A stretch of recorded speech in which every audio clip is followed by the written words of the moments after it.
This program features live coverage of an African safari and may include animal kills and carcasses. Viewer discretion is advised. A very warm welcome to you all, beautiful people. My name is Oli Klo. Joining me behind the camera is James Henry.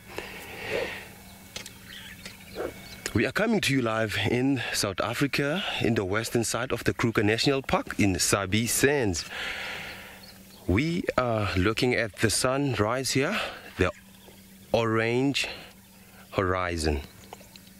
Our plan for today is to look for the wild dogs because they had the wild dogs on a dam cam in an FC this morning about 10 to 15 minutes ago.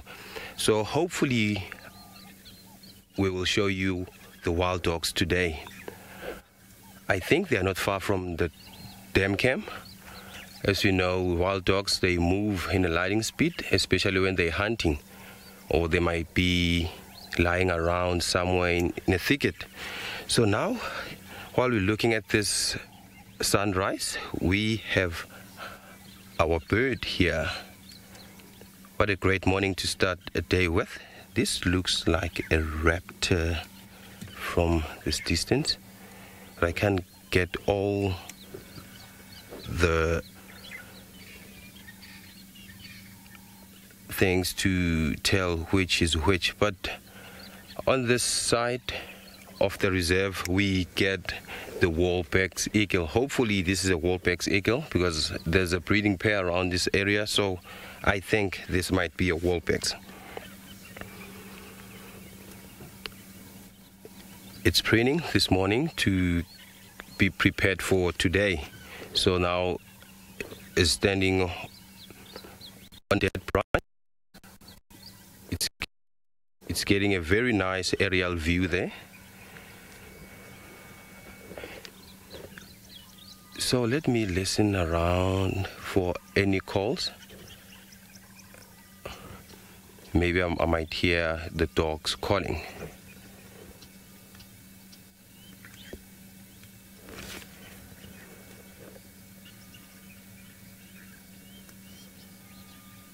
Nothing, not dogs calling yet.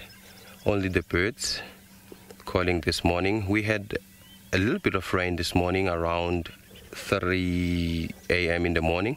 Just about, I woke up and then it rained about 30 minutes. What a beautiful sky over there. It's orange. Soon we'll be looking at this golden ball coming up from the horizon.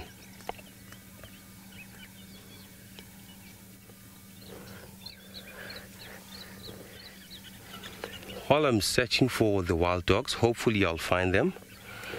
Let us go to Sydney Fumulani Mikosi.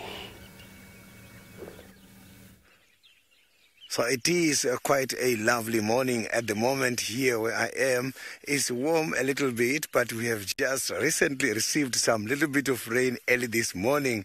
A very, very good morning and welcome to the beginning of a guided walk.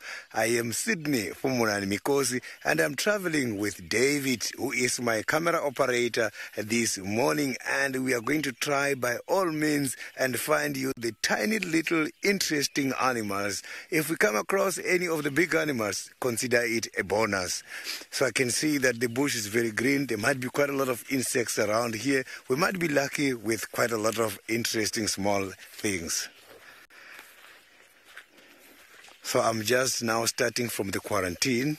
You can see that this area is now starting to recover. There's quite a lot of green grass. This is amazing. Animals will be coming here very shortly. It's just that by now, animals have got quite a lot of special preferences as there's too much water in the area and too much food for them.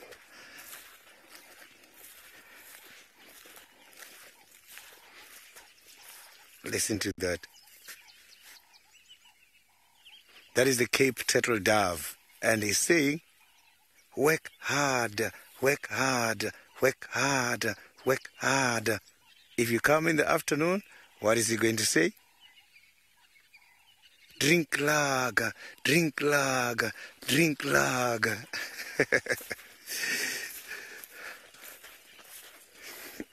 So specifically on Fridays, he's going to say that.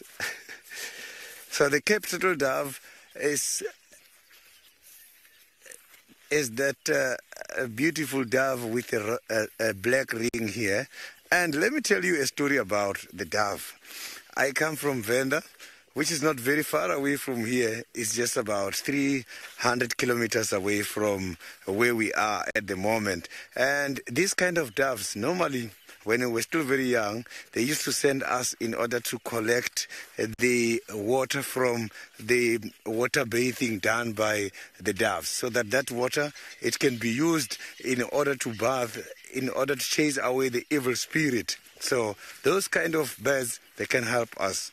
So birds, they are a symbol of peace, and if you use the remaining water from their bath, it's going to clean quite a lot of evil spirit. So now I can see that this tree has already grown quite a lot of leaves. This is one of the very much interesting trees. It's called the silver cluster leaf. Oh, it does have the flowers here. I can see the flowers. Let me try and smell it. So the flowers from this plant smells like dirty socks. And this dirty socks is the one which normally chase away some of the parasite. I can see there's some ants there. You can see the ants are going all over this. So they might be looking for some of the sugar on it, as well as some of the other insects. So now let's cross over to the Masai Mara, where Tristan can't wait to start this morning.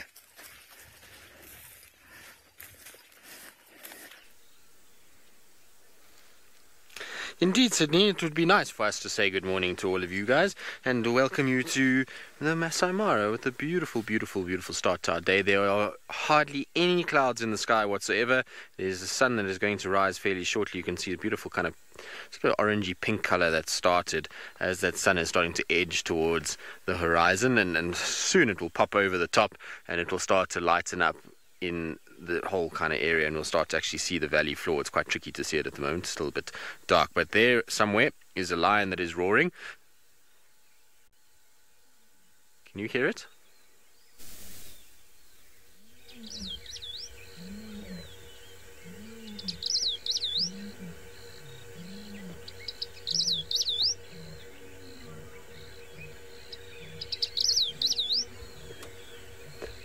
Right, so sounds like there might be two of them, maybe the Kichwa boys that are making a bit of noise. Anyway, as Sydney mentioned, my name's Tristan on camera. I've got a Manu this morning, and like I said, it is a very warm welcome from this side of the world. Hopefully it's going to be a beautiful start to our day. It should be. We don't have any cloud cover. It's still a bit damp. We had a bit of rain again last night, but it should dry out quite quickly with the lack of clouds, and it should be good for us to get around and try and kind of move about. And what we're going to try to do is we're going to try and head down. We'll see if we can bump into these lions as we go down. They sound like they're roaring not too far away, so we'll go and have a little look, see if we can bump into them, and then from there we're just going to shoot straight southwards, because our mission this morning is going to try and see if we can find ourselves a speedy spotted cat and see if maybe Kikenya or Naserian or somebody is around that maybe we're going to get lucky with, and we're going to try and see if that's going to work out for us. That's the plan anyway. We'll see how it kind of works out.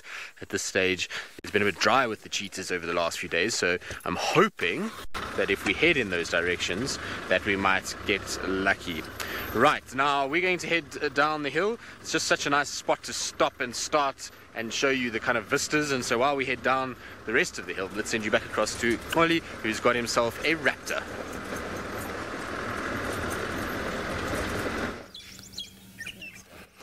Look what we have here. We've managed to be next to this bird, and what's happening here is so amazing, because you can see the small bird there, which is a drongo, and the big bird which is a Wahlberg's eagle. These small birds are frustrated because there might be the nest in this tree or somewhere not far from the tree, so they're trying to dive bomb this Wahlberg's eagle to chase it away, but it doesn't do anything. It didn't even move an inch from where it's perching now. So for any questions and comments, you can catch us on #SafariLive on Twitter or YouTube chat stream. These small birds are really, really angry to see this bird of prey here, and they won't give up until this bird leave this tree.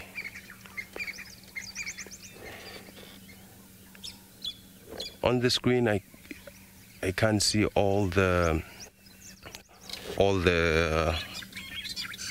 things I have to show you that this is a Wahlberg's eagle, but with my naked eye I can see the yellow gape there, can see the brown feathers, black feathers, and talons there. You can see that. Look at that. Oh, at long last they've managed to chase the bird of prey. So what a wonderful sky over there. This is amazing.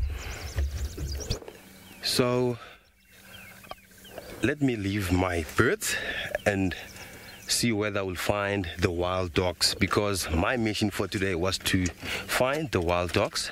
They haven't called yet. Hopefully they will call so that we will go and have a great sighting of the wild dogs. Brent yesterday didn't manage to find the wild dogs. Sorry about that.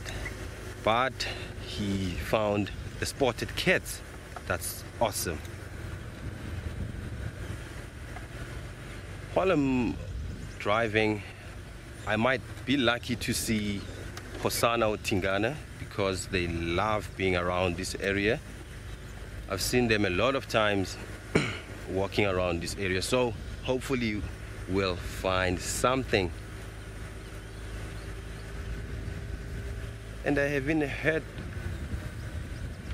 lions alarming, calling for days now. Hopefully we might see lions also.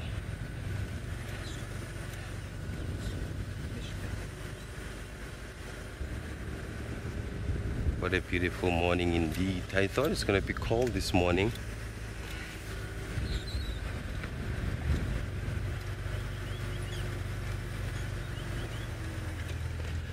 Mishka, I didn't get the question right there. What time is it now? Let me check my watch. I got your question from the FC. Thank you. It's about 14 minutes past 5. So it's still early in the morning. It's summer day, it's summer season, it's summertime. That's why we have this beautiful light early morning. But if it was winter, it was gonna be dark still.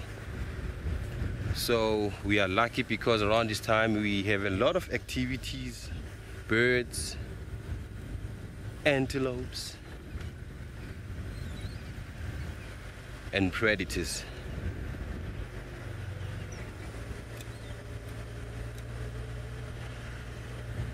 While I'm driving to see whether I'll find the wild dogs, let's go to the Mara with Tristan.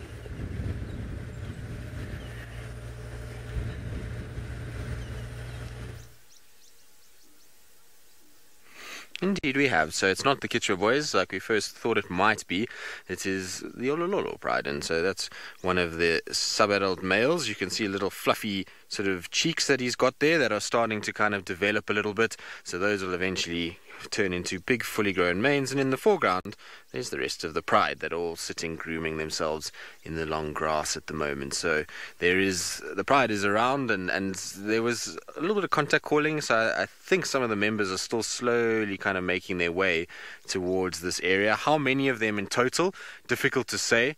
They're in quite a longish grass section, and so you can just see a few ears that are kind of sticking out. It's difficult to actually count how many are in there, but it looks like a lot of sub-adults that are together, and so I wonder if maybe there's more sub-adults and the adult females are potentially moving around. We know that the boys the other day were scenting two of the females as almost looked as though they were coming into estrus cycles, so maybe it's the two females and the little sub-adults and cubs, and then the males and the rest of the female, well, the other two females are off somewhere else, because I don't see any sign of any boys anywhere nearby.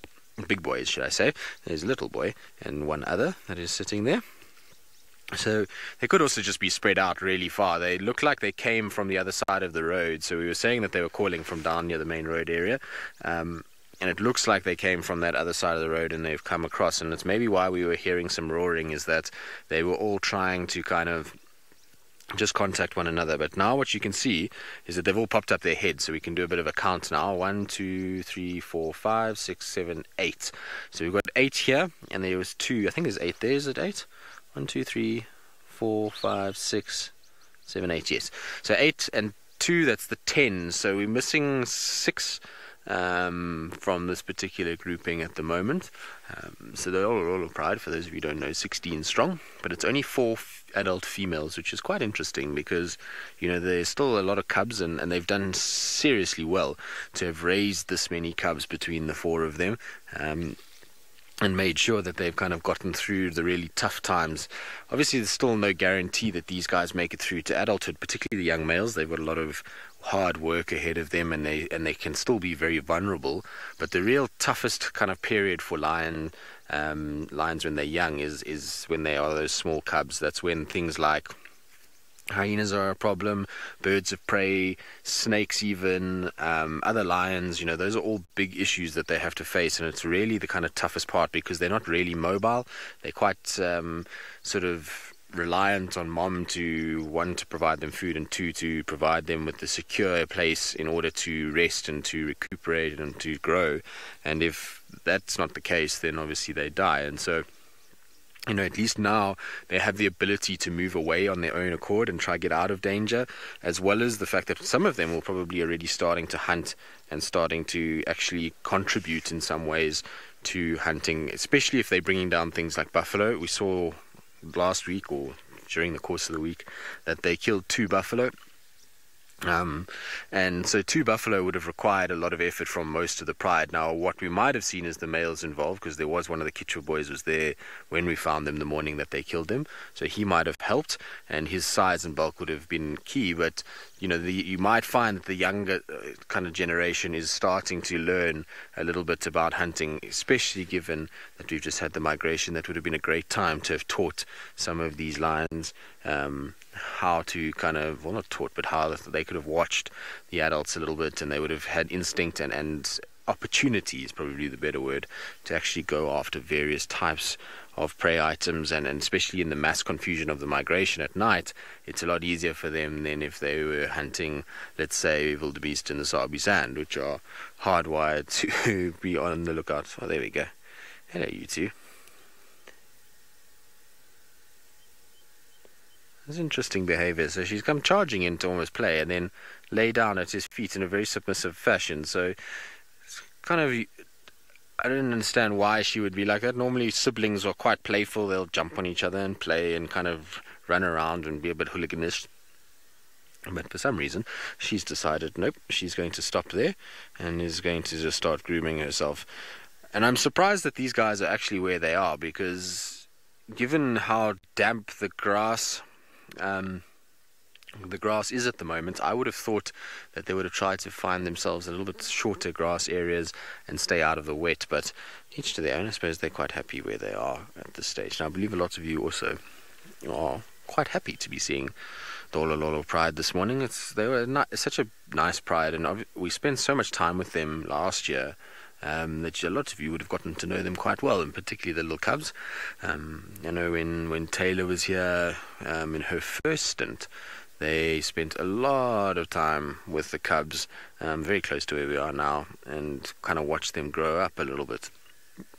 And then, this year, focus has shifted slightly just because these guys spend so much time in non-off-roading areas. It's very tricky to keep up with them all the time, and they also exit the park every now and then. They go up onto the escarpment and kind of move around there. And so, they're not the easiest pride to follow around day in, day out, and that's why we haven't spent nearly as much time with them. But what's interesting is that when I was here last, I only saw the Ololos once. The rest of the time they were in the escarpment and in the mountains and just weren't seen at all. Good. We'll probably sit here a little bit longer. Let's just see if there's any others that arrive, and then we'll carry on our cheetah mission. But before then, let's send you back down to South Africa. Hopefully they're going to have some luck with all the things that go on that side of the world. So we've got one of those tiny little insects, the ants, who are busy now with the construction. All they're doing is they are turning the soil upside down. I can see that the color of the soil on top here is different from the color of soil under the ground. In order to see that, you can see here it looks much more darker. And this is the soil which is coming from underneath, and the soil here by the surrounding, the color is much more bright because this is exposed to the sun and is completely dry. There's quite a lot of moisture under the ground. That's why you can see this dark color. So these insects, they are working very hard. They are taking small piece of soil particles outside, and they are taking these things very quickly. So they are digging. Look at that one. You can see some of them are bringing food in, whereas some, they are busy with the construction. So it means those who are responsible for food, they gave those food scouts, they are out now trying to get food in order to bring back for those who are busy with construction to eat. Look at that. And they are so very fast. Tiny little insects can be very much useful. I know a lot of people, they think eating the insects is the grossest thing to do. But let me tell you something.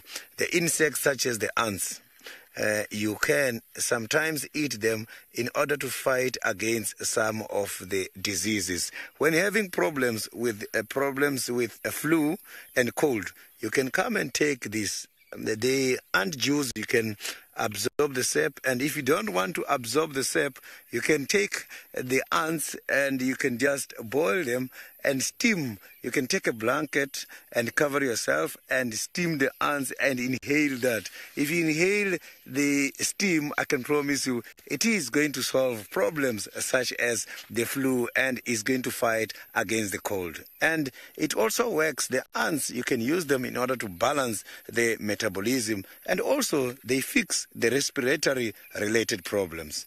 So you can see that these tiny little insects can be useful in order for us to survive. We do depend on ants for medicine. So I've seen there's an evidence here. Look at this wing. So there's an evidence. This wing is showing that this ant caught something. It was a flying ant. So the termites and the ants, they don't have a good relationship. The termites, they become food for the ants. Ants prey on termites by this time of the year. When the termites are releasing the reproductives to go and start to breed is when the ants are catching and bringing all these flying ants under the ground for them to eat. But if they cannot digest everything under the ground, all the undigestible materials has to be taken back outside and get dumped by a certain spot. These kind of insects are one of those insects who are very much clean. When they are doing their constructions, they make sure no other materials, unwanted materials, are under the ground. So they've got to take them outside.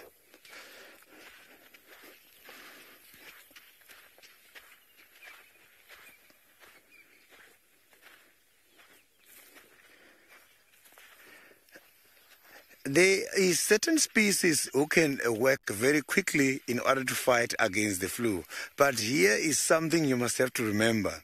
the ants produce something called a formic acid.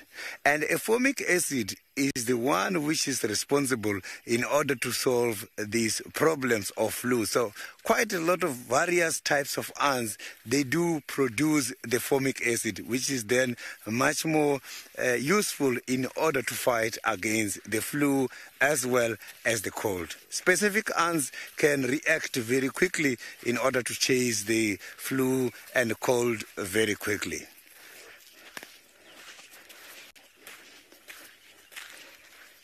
Oh, yes, something interesting. Look at that. Hey, at high speed. This is my favorite animal. Look at the dung beetle there. Now he's busy trying to push this ball very quickly. Look at that. It's just by himself. It means now you might find that the female already injected the egg in there. Look at that. He's going very quickly. So this dung beetle is so very useful. Look at that, in reverse, but he knows where he's going. So normally they climb on top like now and they check for orientation and navigation, and then they are going to push again. Reason for him to push this is to manage to get hold of a soft spot so that they can be able to drill the ground and dig deep in order to hide this ball. And by so doing that, we end up getting a lot of benefits. Look at that. From that distance to there, it's quite a very long distance at a very short space. So when they are rolling these droppings, you will see at the end they will drill the ground. After drilling the ground, they are going to hide this ball under the ground. So in other words, they help the soil in order to open the space for water penetration, and at the same time, they are going to fertilize the soil. So this one might be going somewhere nearby. So the soil is very much soft. We are now on top of the sandy soil, which has got a much greater pore space, and it's very easy to dig the sandy soil. It's not very much compacted. So this kind of insects has also been recorded useful in order to rehabilitate the mines. So the dung beetles will be used soon in order to rehabilitate the mining areas. So look at the size of that insect and think about the rehabilitation process which is going to be done by him for the benefit of the big animals and for the benefit of our survival. So he's very busy, and you can see he's so very powerful. And you can see how fast this insect is like. Look, now he's trying to dig very quickly there. Maybe this is the spot where he's going to bury the ball, because now he's trying to push. Is he pushing it out, or he's trying to bury it under the ground now? Something interesting is happening. He's trying to dig very quickly here because there's too much competition. When the ball is done by this, like this, it doesn't mean this is yours. It doesn't mean this is his, because when it's done, another dung beetle can easily come and take it away in order to lay the eggs. So he must have to be very fast.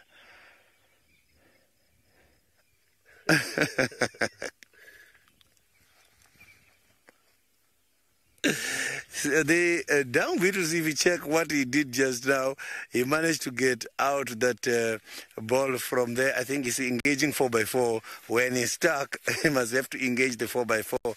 So I am not too sure if the dung beetles are part of the echinot species, but I know that the dung beetles, they form part of the ecosystem services.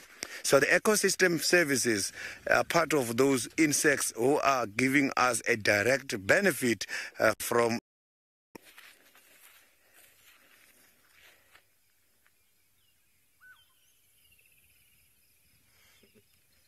So now let's quickly go back to Tristan, who's got some lions. We're just going to follow the dung beetle and see where he's going to bury the ball.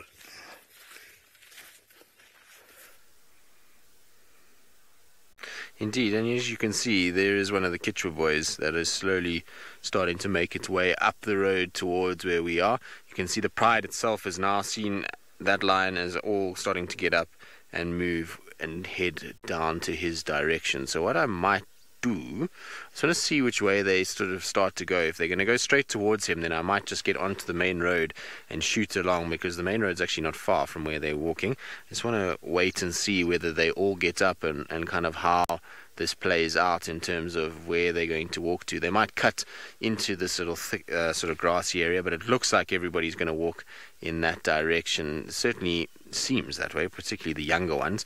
Maybe they're going to go and greet the male much like they did the other day, where they ran in and there was lots of head rubs and lots of kind of trying to sort of be as bonding as possible with the male. So I'll see now, most of them, like I say, have stood up and are heading in that direction. Now, he's not the only male that's around. There's another one that's calling, well, sounds like another lion calling, and I suspect it's a male from sort of left of where we are at the moment. So I'm thinking that the rest of them will start heading roughly kind of there, and maybe the other male will join a little bit later as well. But where's he going? That's the question. Is he going to also start moving deeper in, or is they going to stay close towards the road? But one by one, they're slowly getting up and starting to head there. I think their curiosity is also just to try and kind of look and make sure and just double check who exactly this male lion is. But definitely the pride is starting to kind of get up and move. It's all the sub-adults. None of the adults have actually gotten up yet. He's still standing. It doesn't seem like he's going to move just yet. He's busy kind of sniffing about and kind of looking in this direction. He undoubtedly will have spotted them, and the same as what you see with all of these lions that are up and moving. They've seen him down in the distance there, and so they're now going to go and kind of just figure out who exactly this is. But let's count. We can actually do a proper count now. 1, 2, 3, 4, 5, 6, 7, 8, 9, 10, 11. So we've got 12 here actually in total, which is quite nice. So some of them are starting to play a little bit in the distance as well, which is quite nice. Hopefully we'll get the whole pride kind of moving towards the male, and he'll move towards them, and we'll get a kind of reunion of lions all in this particular area. That will be quite nice, I think, at least. But definitely at least they've woken up now and decided it's time to start walking, and he looks like he's going to come in our direction as well, so that's also good news. Isn't this cool? It's always nice when you get big prides of lions kind of moving around. It's such a pleasant way to spend a morning, that's for sure. I think the male though is going to just sit tight and wait, and the rest of them are going to have to come and kind of catch up. But it is a beautiful scene at the moment. The sun is just starting to rise now as well. So we've got the lions kind of sitting there. There's the sun just starting to peek up over the horizon. And so it should be a wonderful way to start our day. Right, I'm going to quickly just turn and head down the road, because he looks like he's actually on the road itself. So if we head down, we should actually get them quite nicely. So let's see there.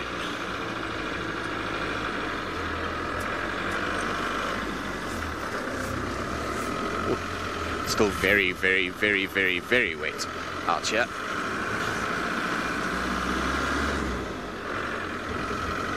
Mishka, this is the biggest pride in the triangle, as far as we know, from a numbers point of view.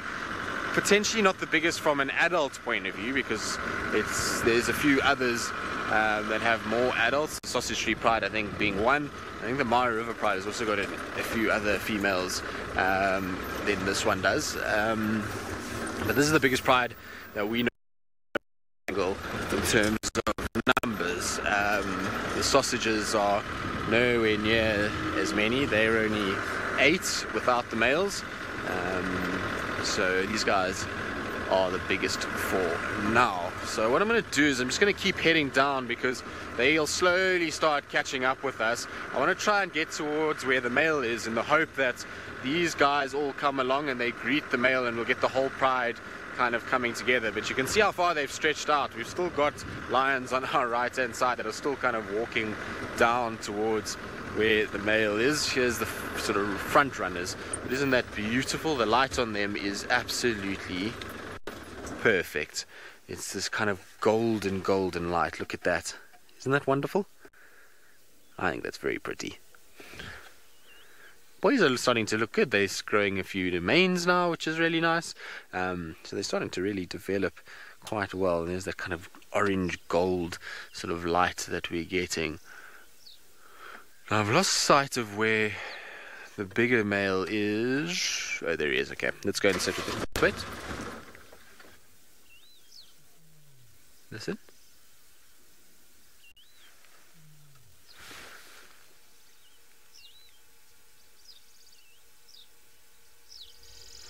Few little contact calls that's taking place, not full-blooded roars yet. Right, let's just catch up with them and just get to where the male is, because it'll be such a nice greeting kind of party that's going to arrive. 1, 2, 3, 4, 5 that are on their way, and there looks like another 3 or 4 that are starting to come as well and head in this direction. So we should get a really nice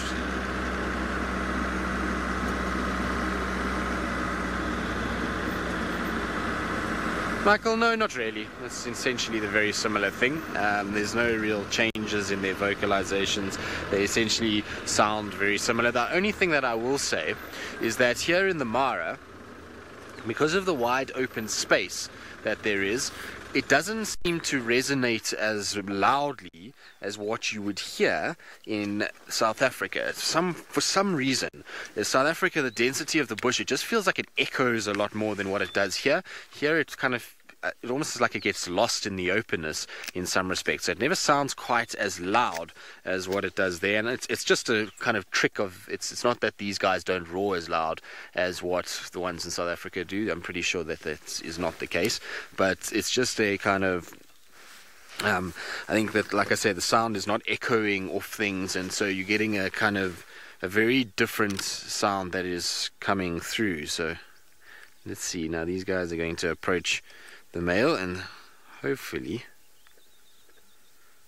we're going to see him be very happy to see his offspring.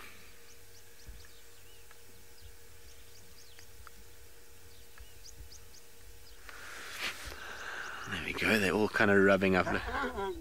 Young males, not so much. Females are okay. Young males didn't get the same welcome as what the females did, that's for sure. But here comes some more. Let's see.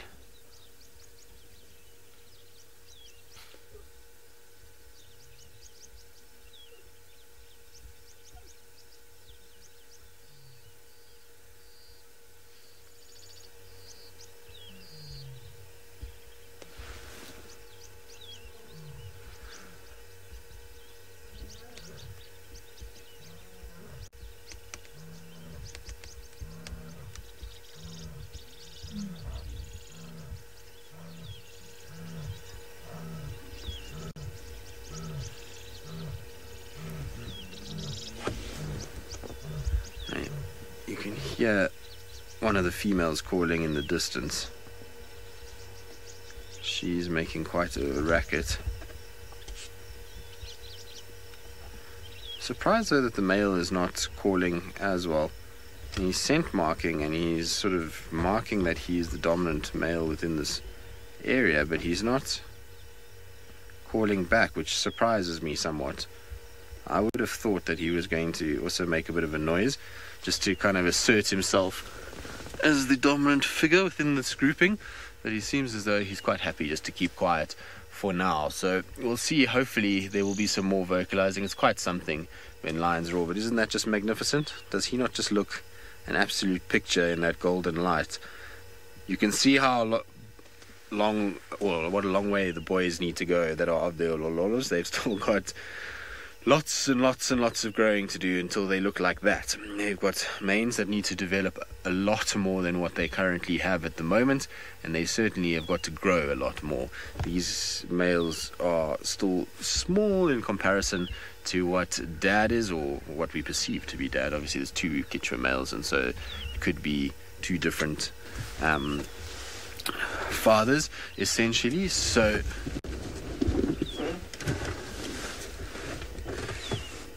Cool Breeze, you probably find the simple reason that he was a little bit grumpy with the young male is because all of these animals just approached him at once, and he's just setting the record straight. 4 lions. There's more lions coming as well. So there's more on their way, which is quite cool. There's just lions everywhere here, all making a lot of noise. But you probably find it was just all these lions arriving at once, and so this male is just getting irritated. He didn't really want all of them to kind of rub up on him, and so he just sort of growled and carried on a bit, and then that was the end of it. So it was, all the rest of them stopped. So even though 3 of them approached, there was only 1 or 2 that got to him, and then when he showed that display, everybody else settled down. Can you see him? Zebra, something. There's a lion there.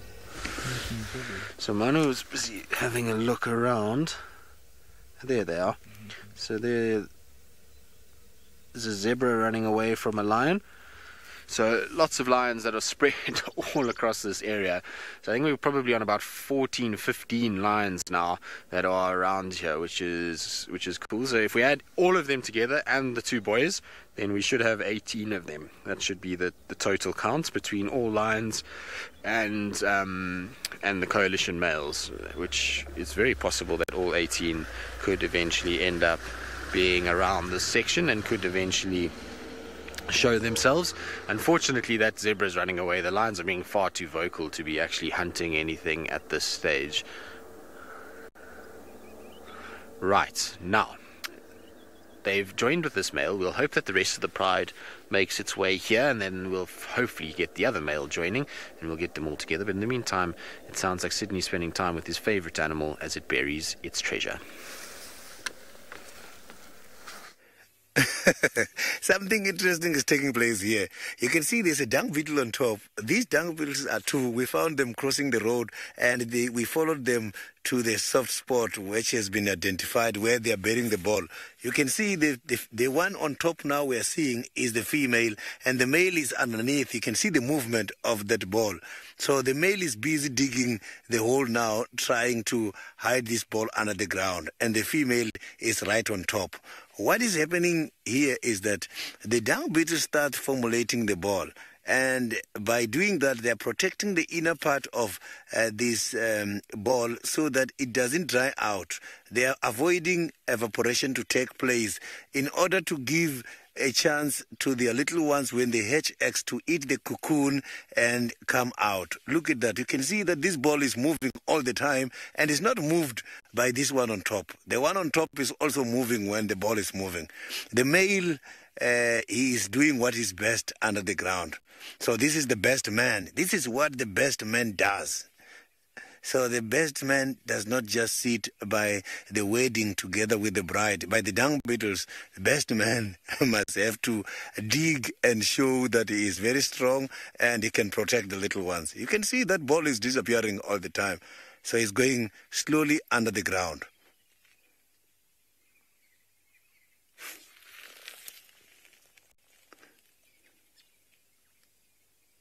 So let's just see what's going to happen to this female. Is the female going to go underneath as well, or the female is going to leave? Because I can see only a little bit of the ball is left on the surface. So you can see the male is somewhere here. You can see how he's moving the soil there. So he's going to overturn this and put this soil on top. And they can dig very deep. But another animal is going to come and have this.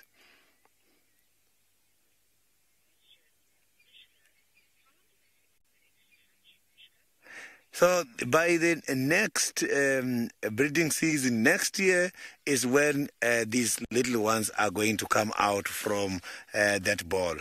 So now that they are in there, they are going to be protected, and it's going to take time. Next year, you will see the small ones coming just after the first rains. First rains next year, they are going to be flying.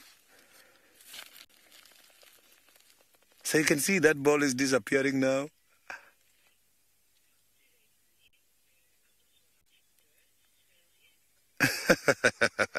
So they can be able to breathe under this dirt. So they are very much well adapted to breathe and survive there.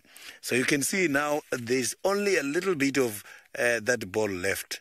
And it was a big ball. And that other one is right under the ground. So these animals are so very much well equipped, and they can be able to survive and breathe under this. So you can see now that there's only a little bit of the ball left showing up there. So he can be able to dig a very big hole on a very short space. So this happened while I was watching. So we did not find him already under the ground. They were on the road moving quickly and they went straight to that spot. And look now, the ball is under the ground.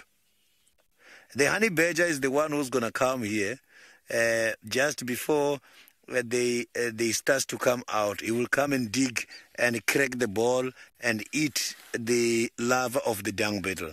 So the honey badgers helps to control the population of the dung beetles, and dung beetles helps in order to control the population of flies because they are destroying a place for the flies to lay more eggs. Yes, dung beetles are also considered a keynote species because of their role when it comes to the decomposition and the spread of the seeds. So they also control the parasites to the vertebrates.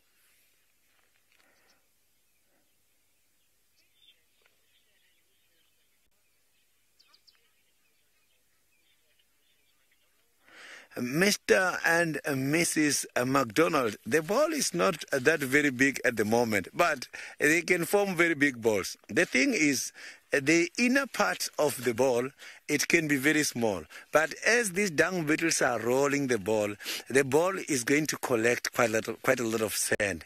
And that sand is the one which makes the ball to become very harder and to become very big. You can find a ball of this size. Dung beetles can be able to make a very big ball of this size. I have seen it. So you can see this is quite a very big size. So it's a very small animal but can be able to push a ball of this size. And it can dig a hole which can accommodate a ball of this big. You can see the ball is completely under the ground. Only a little bit of that female is there now.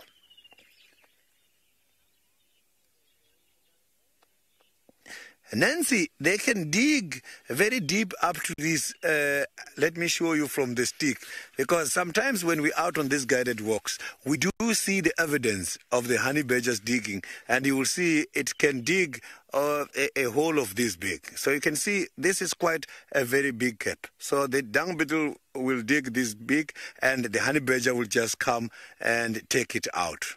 So this is the size of the holes they're digging. It can be smaller, sometimes can be much bigger than this. That is determined by the soil, if it's too compacted or if there's some rocks they're experiencing under the ground.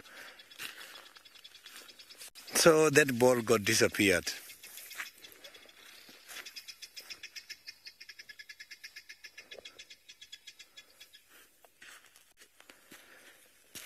So now let's cross over to the Masai Mara and see what is happening with Tristan and the lions.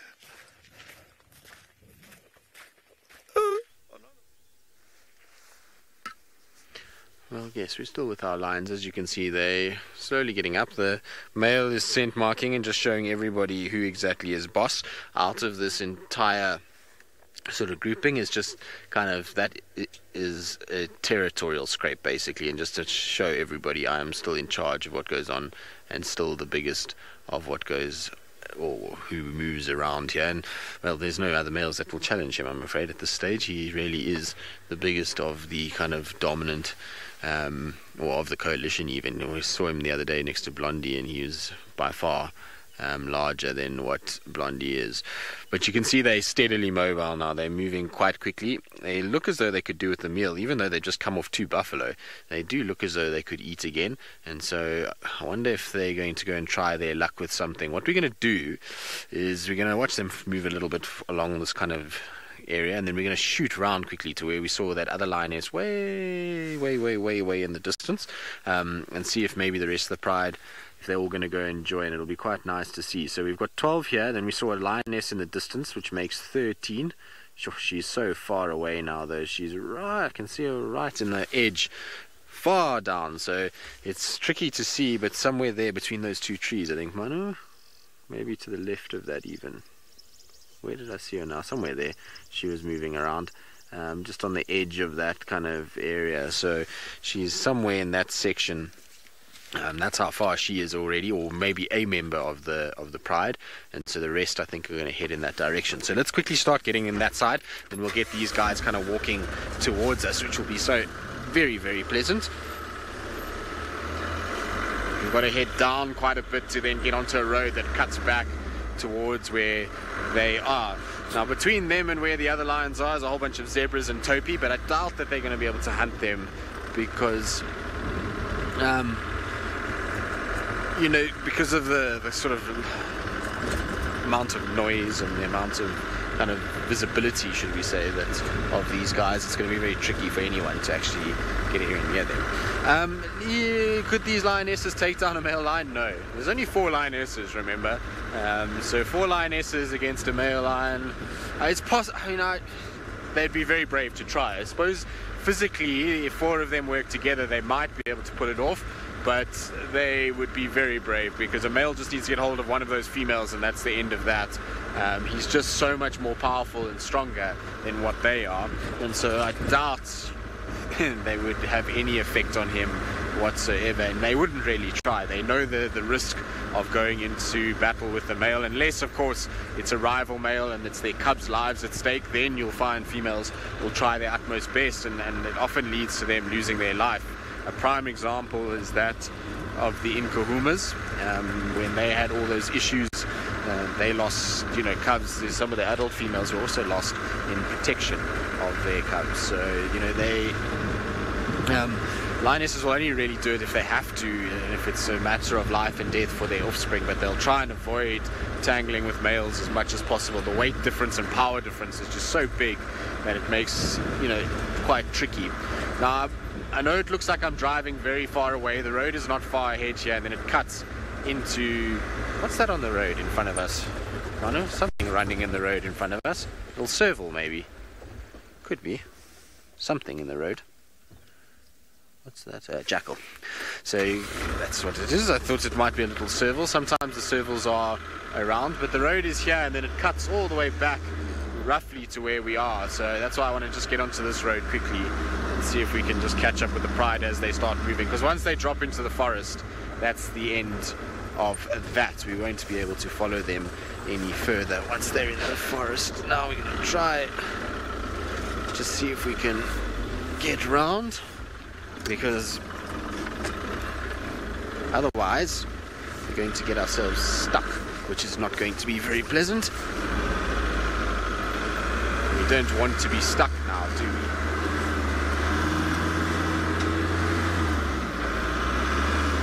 Alright, so there's the zebras and the topi. You can see all the lions starting to make their way towards this general vicinity, which is good.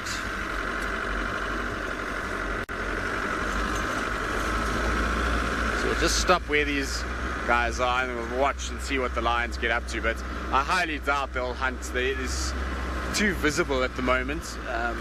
These zebras and topi, in all likelihood, we'll see them, unless what's happening is one has gone round and is going to start coming from the back now and try and sort of chase these zebras and things back towards the main pride, but I don't think so. She didn't look like she was doing that. She just looked as though she was going down into the forest itself. So, and the lions themselves all look like they kind of going to ghost past and come on the northern sort of side of where these animals are. Let's check. Let's see how we go.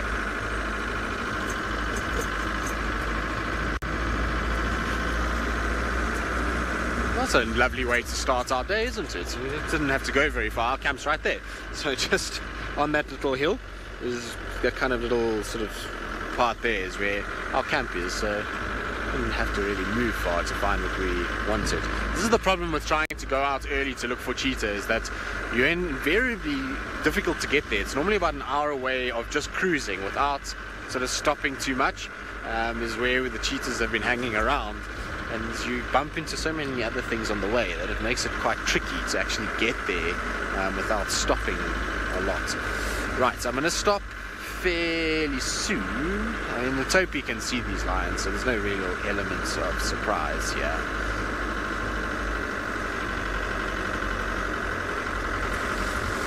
Paula, you're asking how long it takes to drive from one end of the Mara to the other. Are you talking about Mara Triangle, or are you talking about Mara in total? Because if we add conservancies and national park and things like that, then a very long time.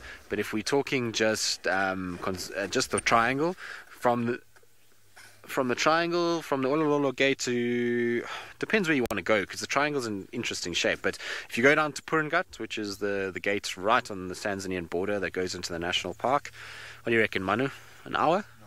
Yeah, so it's about an hour, because the main road runs the whole way there, so you can just get onto the main road and you can do 40 kilometers an hour all the way straight till you get to the main road. On the main road, and it's a very nice and smooth road, so you don't have to worry too much. So it's a much quicker process to be able to do an hour to get down there. But if you wanted to go from here, let's say, all the way to the sort of Tanzanian border on the escarpment edge, then you're probably looking at an hour and a half, hour and 45 minutes to get down there, because otherwise, it's the problem with that is that there's a lot of other roads you need to take that aren't quite as smooth. So it depends where you're going, really, and depends on what you're going to stop for. But generally for us, even if we drive quite steadily and we try get down, you generally are stopping every now and then to look and to scan and to do all kinds of things.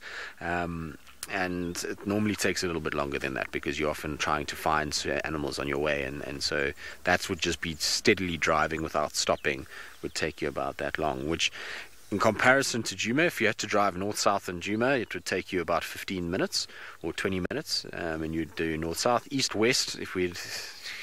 Okay, we can include, I suppose we can include Torchwood, and it would be a little bit longer, but that would be no more than half an hour. If you had to drive at the same rate as what you would drive here, in fact, it would be far less. In fact, it would probably be about 20 minutes to drive from one side to the other if you drove at the same rate as you drive here. So gives you an idea of how much larger just the triangle is than the section in Djuma. I mean, it's not even comparable, really. All right, well, our lions, as you can see, are all filing past. They're not really going to come after this lot, so we're going to catch up with them. It just was really nice to have a sort of shot of the topi and the zebras and the lions all crossing behind it. Well, it was quite nice. Hopefully you enjoyed it. Is there any sign of that other lioness? Somewhere here. I'm intrigued to see how many more lions are actually down below. I wonder if there's maybe... like I said, I'm hoping the rest of the pride. Hopefully we get all 16, both males, 18 lions together would be a real treat, wouldn't it? So that's what I'm hoping we are going to get, but we'll kind of see how we go. It's going to be very dependent on a number of factors. Prides of lions can often be fairly split. Now, we don't want to get into these people's way, so we're going to go round them a little bit. And we'll park on the other side of them so that we don't have to worry too much about being in their sort of plane of view. So we'll just get into that area there.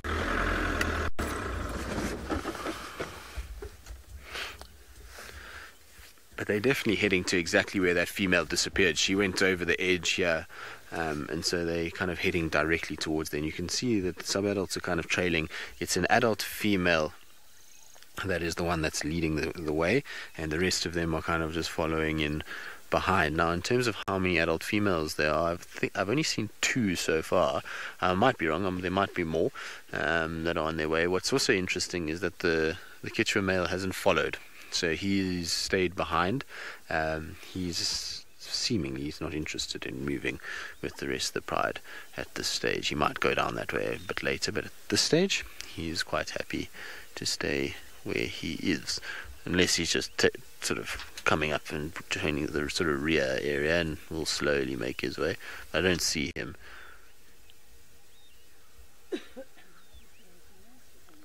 But how cool is that? It's just lions spread out everywhere. It's a very, very long line of lions that are kind of coming down. Now, this one wants to go towards where the topi and the zebras are. I don't think it's got any chance whatsoever, given that its teammates are all kind of as visible as anything, as you can see there. I mean, you can see them from miles away as they're walking through the grass, and so they're going to have very little luck in being able to get anywhere near any of these kind of prey animals. It's just more youthful exuberance from that one's behalf, trying to head towards those, but as it's probably will notice, the rest of the pride is not going to join it in its endeavour, and therefore it will probably abandon ship quite quickly and end up sort of stopping and doing its own thing. But slowly but surely, they're all kind of filing past. It's a bit of a procession at this stage, isn't it?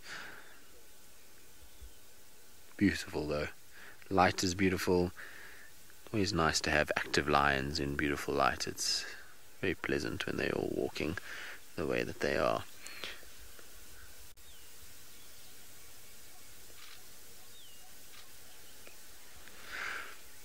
You can still see that one's very spotty. It's got long way to go until it's going to lose some of its spots. But so far, still just the one adult female. I thought I saw two, but from what I can see here, it's just the one, although there might be one right on the back, sort of left, but it looks like the rest are just sub-adults, which would mean that there is 11 sub-adults, which then is an intriguing one, because if it's only one female, adult female with this lot, and there's 11 sub-adults,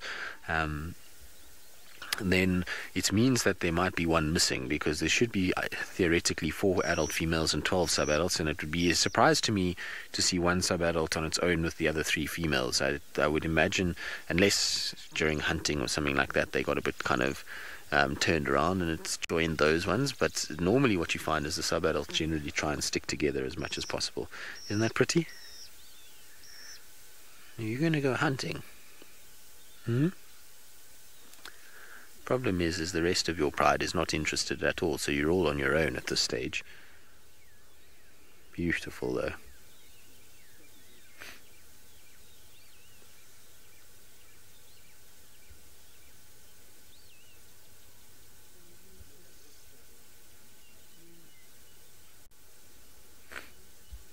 You can see there's a lot of focus in those eyes, isn't there? Really watching these zebras and topi, particularly probably the baby topis, is what it really wants to watch, and is kind of focused on. But you can see coming straight kind of down towards where we are at the moment, and now it's just going to stop and just watch and make sure there's not an opportunity to hunt. But like I say, the rest of the pride unfortunately is disappearing on them, and so she's really the only one that's taken huge interest in what's going on at this stage, and is the only one that's kind of moving towards them with any sort of intent. The rest are all just going straight past and heading off towards this sort of forested areas, as well as just to kind of basically find somewhere where they can sort of have a bit of a drink in the background as well and sort of lie down. But what is interesting with this pride, there's one member in particular, which is the one that's going to cross behind this female probably in about, I would say, 15 seconds or so. It's the one that's coming there. Now, completely different color to the rest of the grouping. The rest of them are very kind of tawny coloration, whereas this particular individual is completely, it's almost like a grey color than anything else, so much lighter than the rest of them. It's tricky to see it when it's on its own like that, because it looks very similar, but the others are far more kind of yellow than that one. That one is a little bit more kind of grey in color. Anyway, we're going to stay with the lions for a little bit longer. Let's see if they all kind of get together and they begin to start banding into one group. And while we do that, back to Bushwalk, who's found themselves a armored reptilian. So you can see that we've got something very much small. This is the tortoise. Unfortunately, this is not one of the small 5. Small 5 is a tortoise, but it's a specific leopard tortoise. The one we have got now looks like it's a hinged tortoise. It's not the leopard tortoise. So a small 5 is the leopard tortoise, the buffalo weaver, the elephant shrew, the ant lion, as well as the leopard tortoise.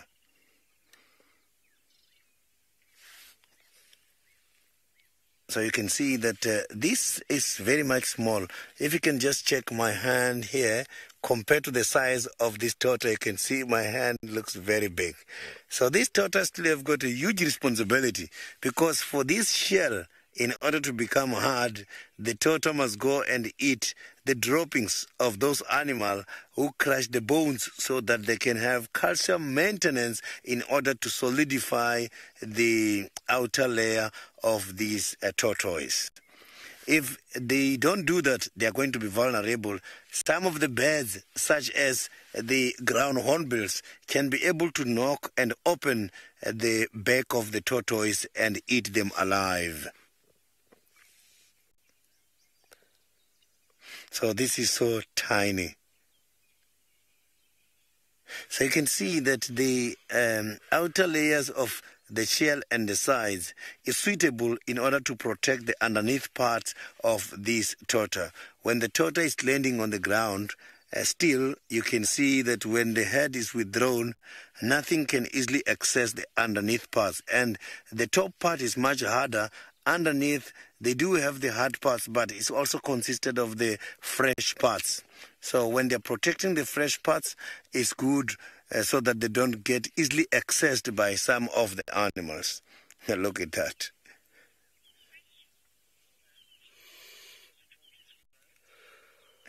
So the tortoise, they grow very slow. They don't grow very fast, and they have got a very long lifespan. That is why their growth is slow.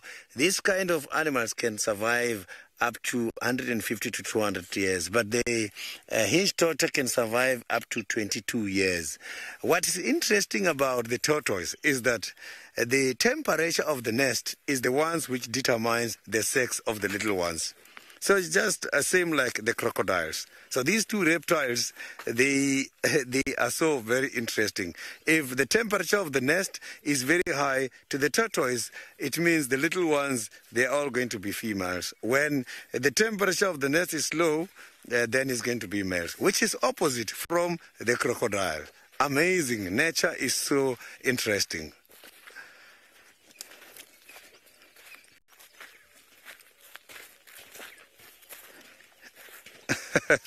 Aiden, you can tell that that one is a baby because of the following. The size is very much small, and that size tells me that this is still very young. So the tortoise can grow way much bigger than that. So it's still very much young at the moment. The thing is, they don't really have a parental care. So these little ones, they've got to go and look for food by themselves. A good thing about them is that they are grazers, and here there's quite a lot of grass coming out. So the little ones, just by themselves, they are very much safe. And the shell as well helps to protect them. They don't really have predators. Yes, they can be predated, as I indicated, by the birds such as the ground hornbills, which can open here, but nothing specifically go after them.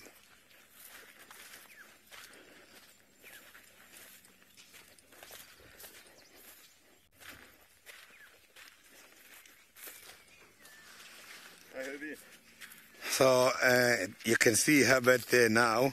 He is going in front in order to see if he can pick up something interesting for us here.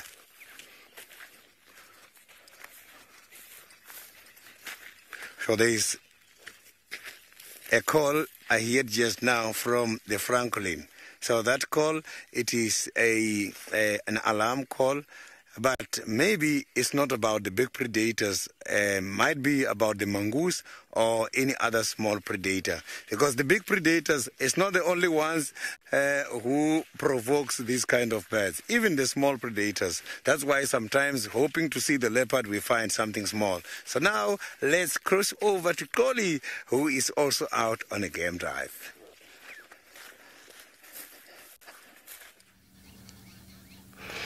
Yes, thank you, Sydney. At long last, we are seeing the females and the young ones. I think it's so hard to be pregnant for such a long time while you're an animal, because you are vulnerable at the stage. As you can see, the young ones, it means they've survived their pregnancy period. This one has grown because she's trying to feed on its own.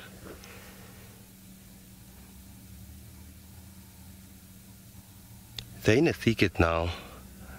We thought we're gonna find them on a clearing, but around this time of the day they go to the thicket, and especially where there are this green pigment so that to get plenty of food.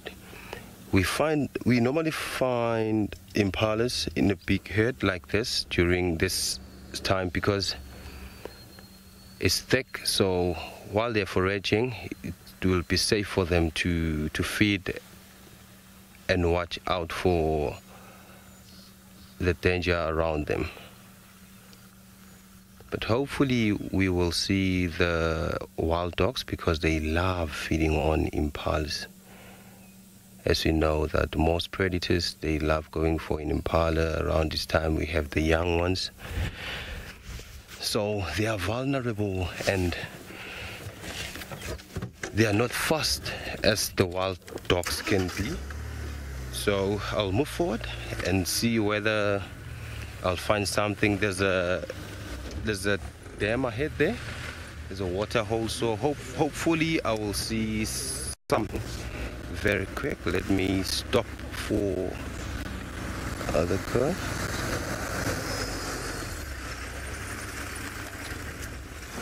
Good, thanks. Thank you. No complaints. Good. No updates on Chitwa. I tried to call you. Cool. Only update is the dash there on off months. Okay. It's static there. Great. I'll give Thanks you guys very a shout much. if they Cool. mobile. Thanks a lot. Enjoy. Take care. I'm sorry about that.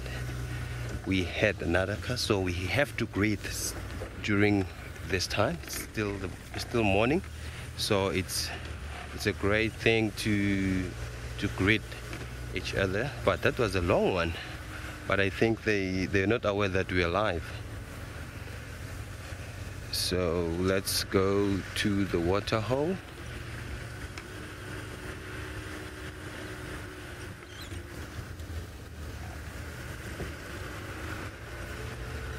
I didn't get Deja Vu's questions correct there because the radio, the camera radio was on.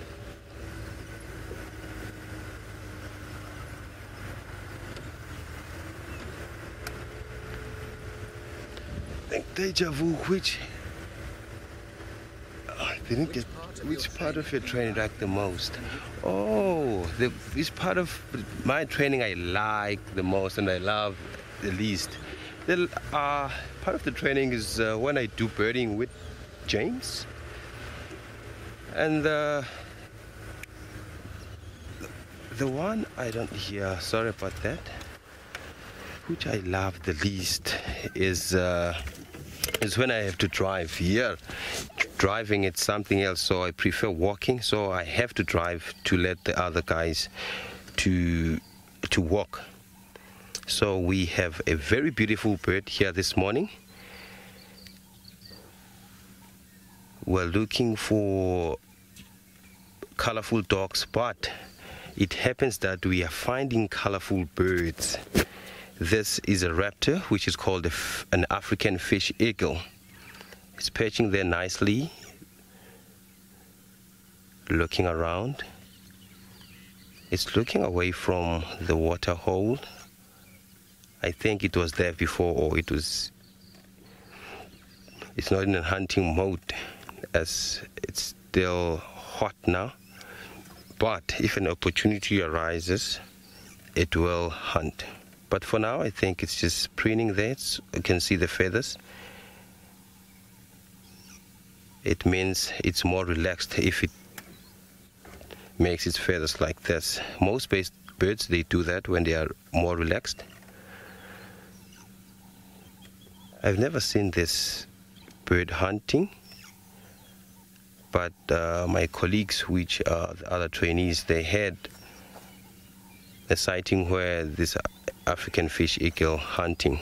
I wish and I hope I will see one hunting soon. I'm looking around and see whether I might find something.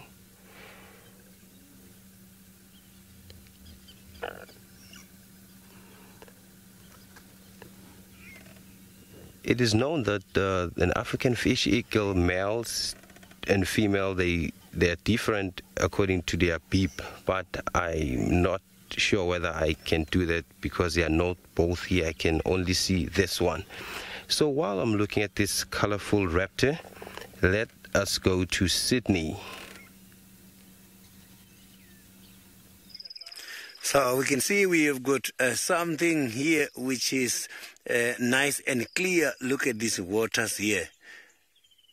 So we have just received some rain droplets earlier this morning, and this is a natural pure water from the rain collected by this plant. Look, here is quite a lot of them here.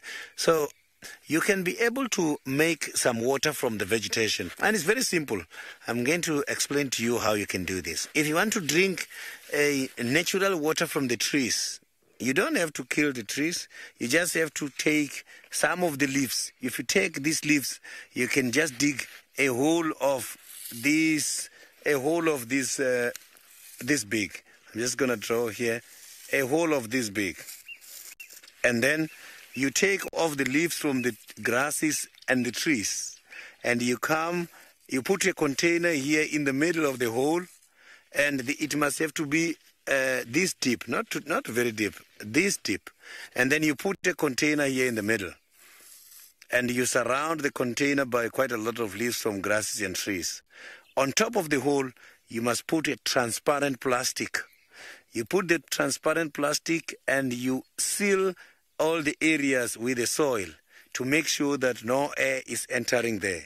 On top of the plastic, you can just have a stone of this size. And then you just have to put the stone in the middle of this plastic so that the plastic can develop a funnel shape. When the water starts to evaporate from the leaves, it's going to get stuck by the transparent plastic. And you will see the droplets by the plastic on top like this. And those droplets will then get directed to the container by the funnel shape. And that is how you can drink the natural water. It's what you can use in order to have water for survival when it's dry in the bush. So now I want to drink this water here. It's nice and clean. I can see that. So the tree, I've got to apologize to the tree so that I can just take one leaf. My apologies to the tree. So you can see that water is here, and I'm going to collect more water again. There's some here. Yeah, you can see this is the water I've got at the moment. Look at that. Nice and clean water. So I'm going to drink this.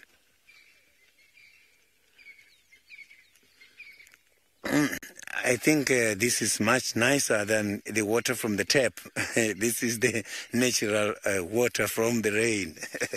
So now we are going to carry on and see what else, what more we can find. And that water is nice and cold. I can feel it when it's going down the throat. That is nice and fresh. So these kind of waters hanging by these plants, they get used by some of the animals such as spiders. So the spiders, they get water nearby, and other insects as well. That is where they are getting something to drink. So instead of traveling long distances, they get everything by these plants. But some of the waters are also absorbed by the plants because they need this water in order to facilitate the process of photosynthesis. Water is one of their requirements. Oh, we've got one of the dams here. I just want to try and check if we can find something interesting by this little dam.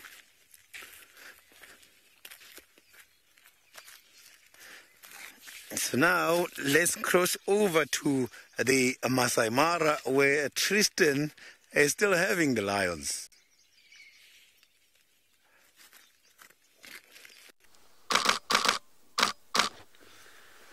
Well, good luck, Sydney. Hopefully you will find interesting things now that you are refreshed and ready to go.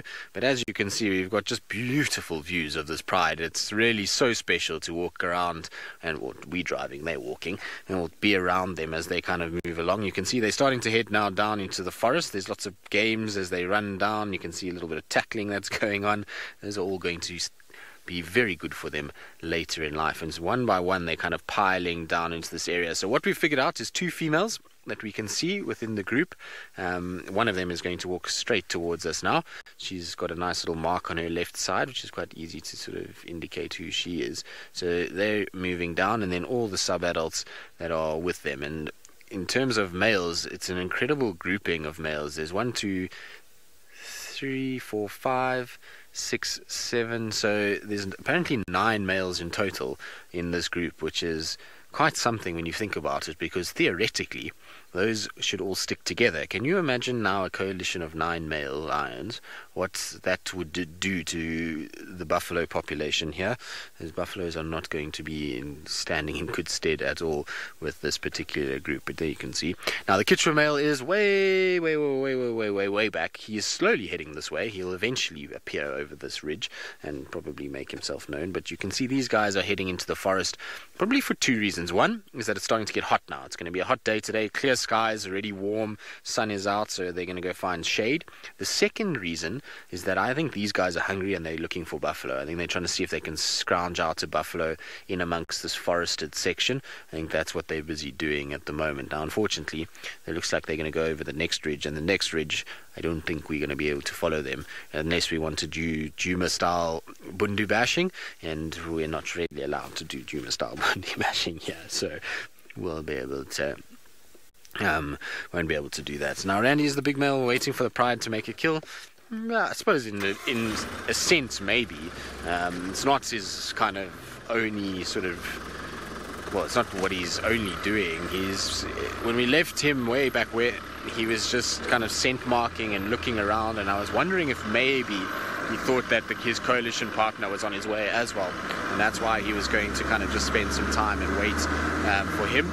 Also, male lions generally are not hugely mobile creatures. They don't particularly like to walk too far and too fast, and so they prefer to just kind of take it very easy and wait for things to happen, and then if they really have to move, they will.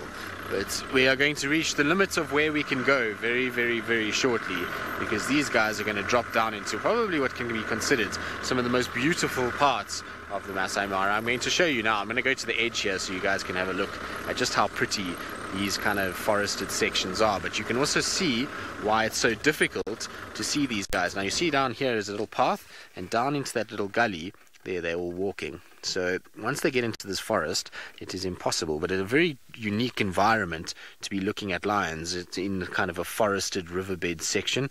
We don't see this kind of terrain at all in Djuma, and so very pleasant when you get this kind of thing. It's a completely different thing. It's a beautiful, beautiful part of the Mara, and you'll see there comes one of the males. Hello, boy. A little glint in his eye. Isn't that beautiful? There you go, climbing up the banks. Lots of games that are being played now that they're in the shade. So once they've left the sun, it's now time for a bit of gamesmanship, and you'll find they're going to go back and forth as they kind of do their thing, and they end up playing and moving about, and you'll find lots and lots of kind of games in shady areas. It's now cooled off enough that they can do these kind of things. But alas, like I say, this is unfortunately where we're going to have to leave them. There's no way that I can kind of get in and out. If I had Rusty, we could probably do a lot more and probably get all the way through this forest if we had Rusty. But without Rusty, I'm afraid Kitu's just not designed for this. We'd need to ditch the roof and, like I say, have a much smaller wheelbase, and then I reckon we could actually navigate and negotiate probably pretty well. But there we go. That's the last one, well, last few that are going to just pile over this little ridge, and they're going to be out of here. But that was very, very special. I thoroughly enjoyed that. So we're going to carry on. We're going to go try to see if we can find one of those spotty speedsters. In the meantime, back down to Oli, who is now at Chitwa Dam.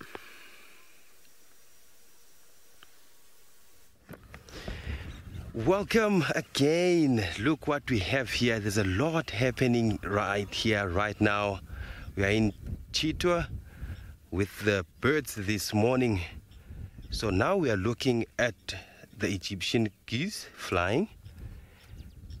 We also, here they perch. They use the other bird's nest to to breed there. So normally they use a hammerkop nest. I've seen that. I've seen them laying eggs in a hammerkop's nest. So we also, oh, they're fighting there. What's happening? Oh, that's a red-beaked buffalo weaver. It's chasing that goose away. Oh, I wonder why they're fighting. Oh, that hits. That hits. Yet, I think it went to the wrong nest. That's why that one is frustrated. So we have also another bird, which is a darter. This bird is so interesting because now it's perching there. It's trying its feathers because when they feed or hunt, they need to go in the water. So their feathers, they don't have an oil so that they will be waterproofed. So they need to open their wings after hunting to dry themselves up. So you can see it's a darter because of the neck and the beak shape. They're also known as snake birds because when they're foraging around in the water, they only show their head and neck. And I've seen something happening on TV, but I can't remember which channel was it. There's this other country that they use darters to catch fish. So that's a very painful thing to see when they practice that thing. On the left hand side we have the guys waiting for others so that they will have a swim. We have the red faced ducks. So I don't know, they're still thinking to get inside and swim, but they've been standing there for a while now. I don't know whether they've seen something or they're afraid of something or they're scared of something. On top of your screen there's a blacksmith plover. There's a lot happening right now, or maybe they're standing just because they were swimming before we saw them, so they're drying themselves also. Oh, we have ourselves a raptor.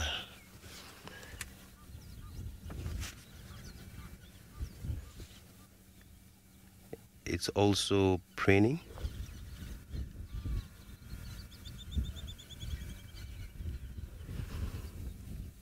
Here's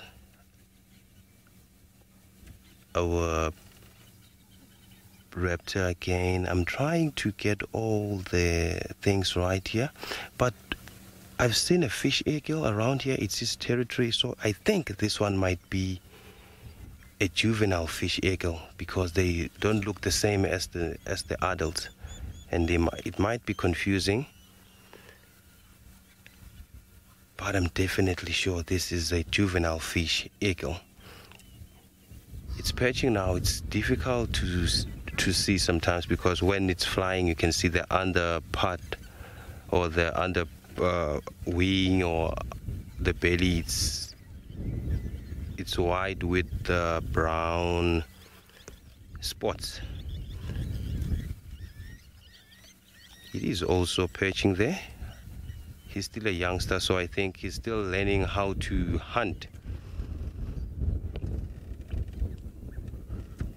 Oh, look what we have. The weavers. It's so difficult to identify the weavers because they almost look the same.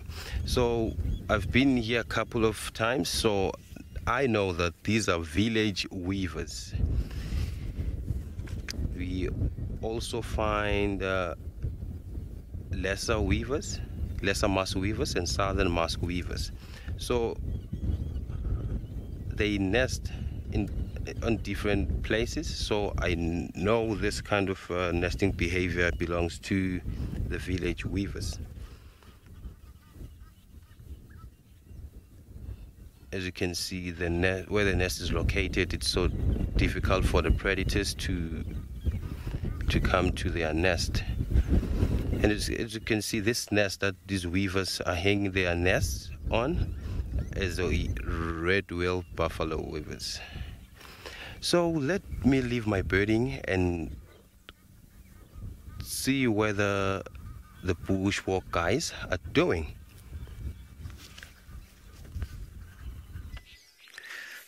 So I've got something here on the ground. It's the old evidence, but this old evidence looks very much interesting here. I've got some tracks. I'm just going to circle them. So these tracks here are for the blue wildebeest. And this blue wildebeest, they were walking here under pressure. So you can see that the hoofs, they were going very deep. And next to the wildebeest here, I've got another track. And this is a digitigrade track. What is a digitigrade track? It's a track where the animal walks on digit. You can see the toes. This is the lions. So the lion was walking behind the wildebeest. And this lion was not alone. So let's carry on here, following the wildebeest. Behind me is my camera operator. Let's consider him as the lion behind the wildebeest. And right here, where I'm going now, I have got another track. And this track is twisting in, is going towards that direction. So you can see that there was a lion after the wildebeest pushing the wildebeest against the other lions who were waiting in front. So it means the right wing approached from this side, and surely the left wing was on the other side. And in front, there were those killers who are responsible to take down an animal. If these lions don't coordinate their hunt very well, they don't catch anything, because they have got special preferences of some of the positions when they have got an opportunity. So here, I saw this evidence showing that a blue wildebeest was caught not long time ago by a group of lions. So somewhere here where I'm going is where the tracks are going, and they managed to cross this drainage line where they have caught something on the other side. These were very big lions. So look at this paw. These were very, very big lions. Look at that. So this is a very big paw. You can see that the size of this paw right here where the lobes are, this is a very big pet. And I think it's even much bigger than my hand. The palm of my hand is too small compared to this. Look at that. So we're going to keep following here. You can see it was before they started chasing the wildebeest. They will still keep following and following. And somewhere right on top here, I have noticed the evidence showing that they caught this wildebeest somewhere on top. I just want to show you the evidence showing that a wildebeest was caught here not long time ago.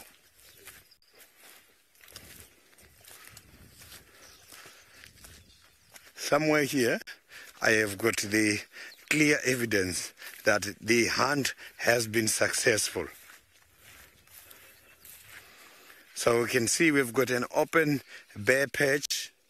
So if you look at the surrounding, there's even some of the insects mating here on top of this crime scene. So look at the skin beetle. So these are the skin beetles. They are mating at the moment. You can see they've got their rough skin there. When disturbed, they do something called thanatosis, which means acting dead. And look now, the female is acting dead now. And then you can see the male on top is trying to drag that. So there's even more here. The skin beetles are associated with the dead animals. Sometimes you'll see them on top of the droppings of the dead animals, and also by the old bones and or some old horns as well. So it's not smelling good here where we are, because this, what we are seeing here, is consisted of the stomach juice. So the stomach juices is still smelling here where we are. So these lions managed to catch the wildebeest by this spot.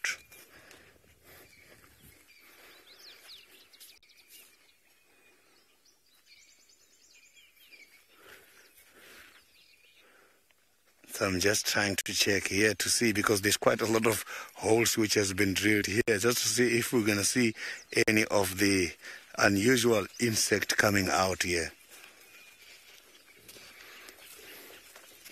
So you can see this is the blood here.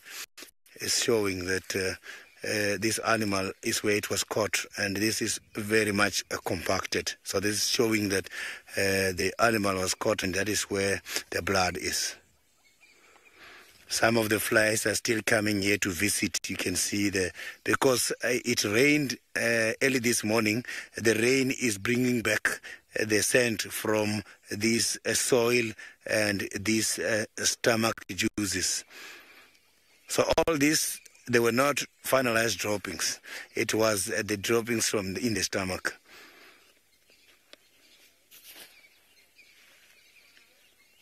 Pachyderms, the bone is left. Let me show you here. Here is the bone left. This is the only bone we are seeing at the moment. So, but this bone is going to remain here for a while, because I can see now that it's being washed. When the bone is nicely washed like this, once the bone gets rid of the smell, is when you will see other animals such as giraffes and sometimes kudus coming to eat these bones in order to have their own body calcium maintenance.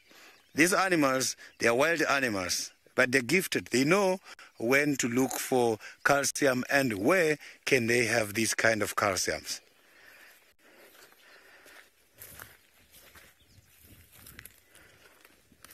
Karen, this kill is not that very old. Why? Because of the following.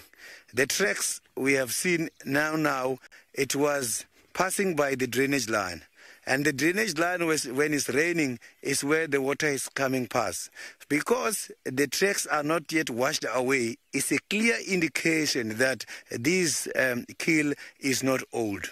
So this was after the heavy rains in the area. So it's one of those fresh kills, because even here on the ground, I can see that the marking of the blood is still there. It's not yet washed away. Maybe this was a small wildebeest. That's why they managed to take and eat everything. It has been taken away by some of the scavengers.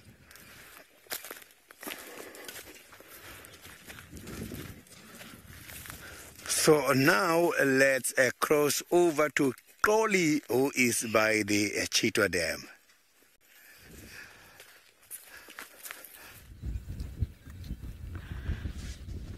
Welcome back, and I have swapped seats with Koli.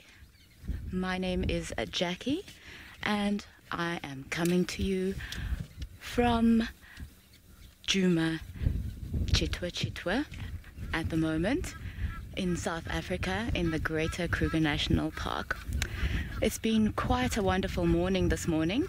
We've been doing some birding, and we actually are about to continue with our birding, as there's been quite a lot of activity here with us really trying to identify one little bird that actually seems to have gone away now.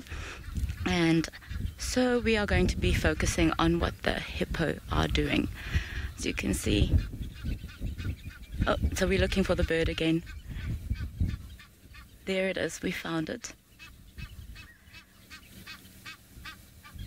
And just now I saw the blacksmith lapwing trying to chase it away.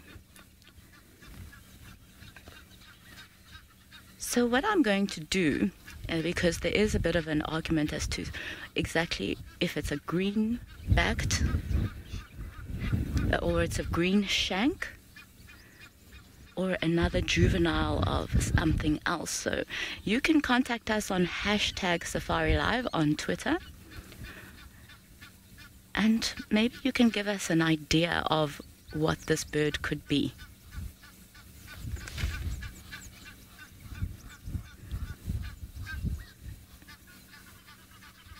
It's definitely one of these water birds with a long black beak.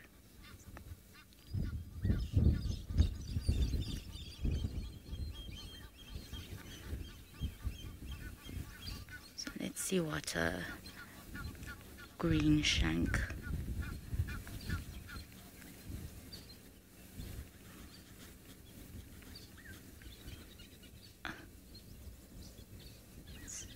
Possibly picking insects that are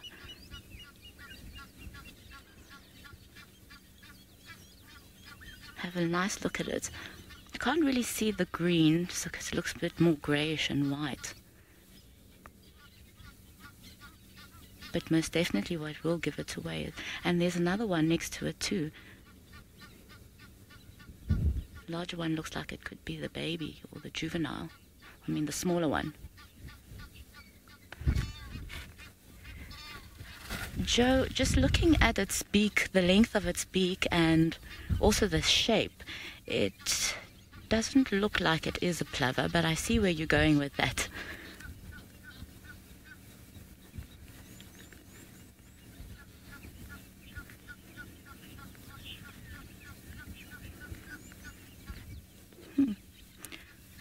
Joe, that could well be. Could well be. What do you think, James? No. Marsh, no.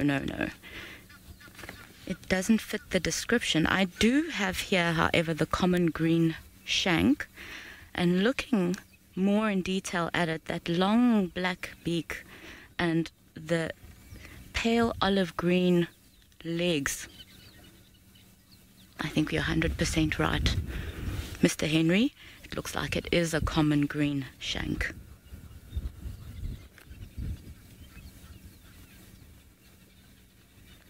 So these birds are common non-breeders, and they do come this side during the summer months, normally arriving in the months of August to September, and then go back overseas between March and April.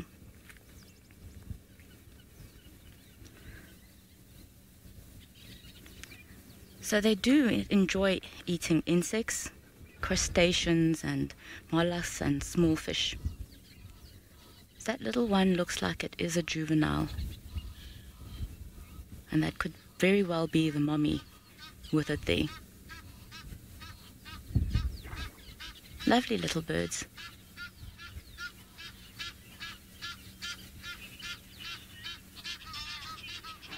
Okay, so while we admire the rest of the birds that are here at the waterhole, let's take you over to Tristan, who has found a raptor.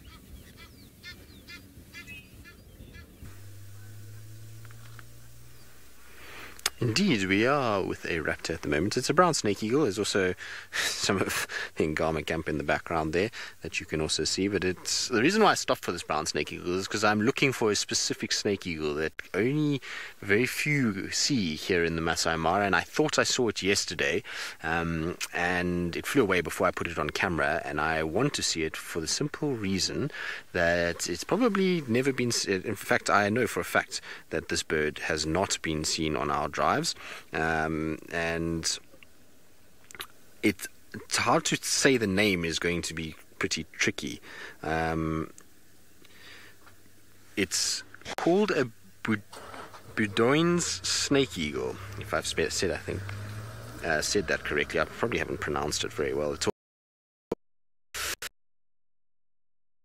There it is. Theoretically, it is only supposed to occur in West Africa.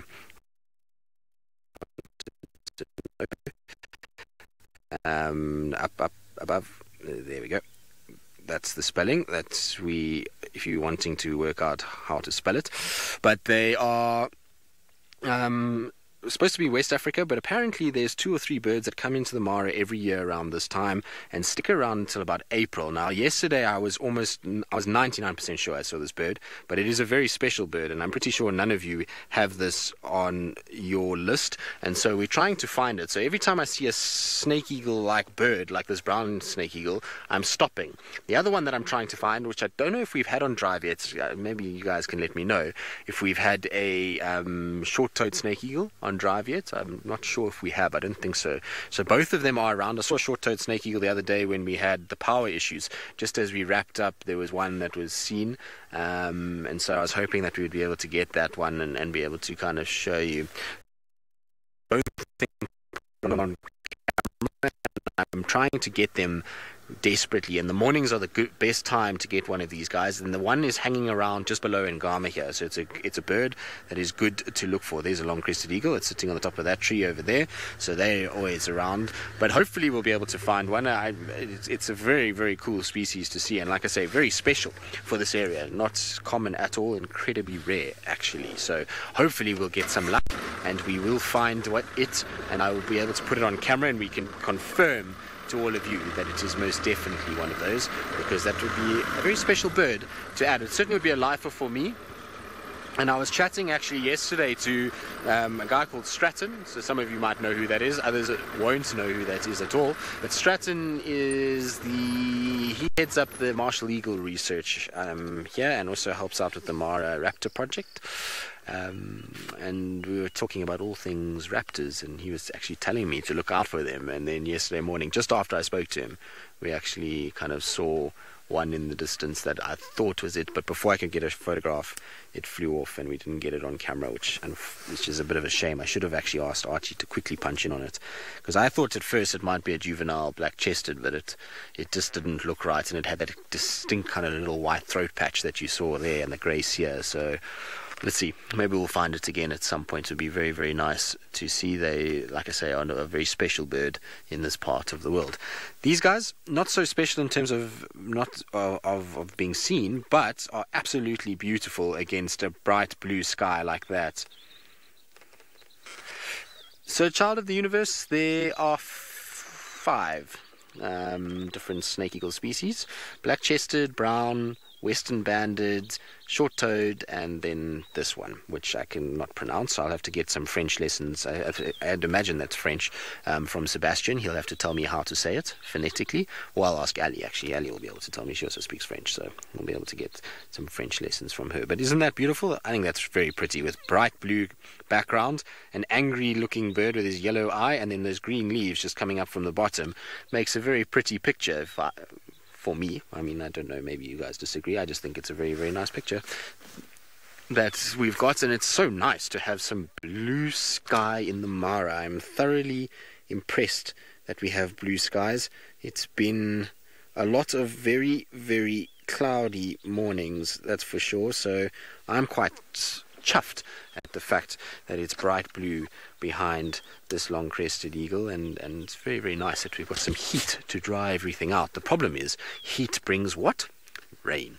So I'm pretty sure it's going to storm a little bit later. The other thing that I was thinking, funny enough, is just now we were following the lions, and the lions were moving, and they were quite steady in their pace, and were moving quite quickly and through the forest, and I wonder if they're not going to cross through the forest and head to where there is a herd of buffalo just over there.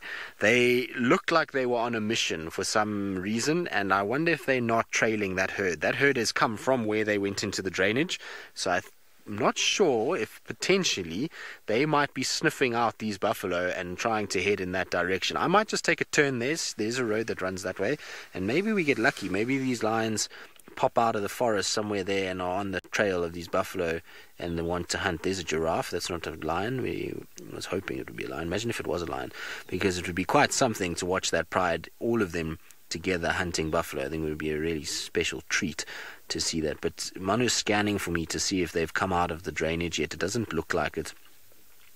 They might obviously lie up and wait until nighttime. It is getting hot, so it's possible, but just they looked like they went wanting to get somewhere, and they were moving fast when they were walking. So I wonder. So, Pachyderm, what are the purpose of those crest feathers on the top of a long-crested eagle's head? Well, it's just to look cool, of course. And you can't just be like every other normal eagle. You've got to make sure you look very good. No, in all honesty, there's a few birds across the world that have got them, so it's probably used somewhat in displays to other birds to be able to kind of show off to a mate, potential mate, so that'll be part of it. You probably find there's also a part of it that makes them look a little bit bigger, which would deter certain predators perhaps, but I'm not 100% sure that anyone has actually found the exact science behind why some of the birds have big crests like this, but I would imagine it's got something to do with displays in terms of mating and those kind of things. So just to show off that they are an adult bird, that they're in good condition if they have nice long crest like that. It's got nothing to do with prey or anything like that, so it's not like an angler fish that is luring prey in or something. It's more probably along the lines of, it's just to impress and to show that it's an adult bird and that it is ready for mating. That would be my guess if I were to be put on the spot, which I have been, and take a guess, and that's what it would be. Right, we're going to leave our lovely long-crested eagle and carry on.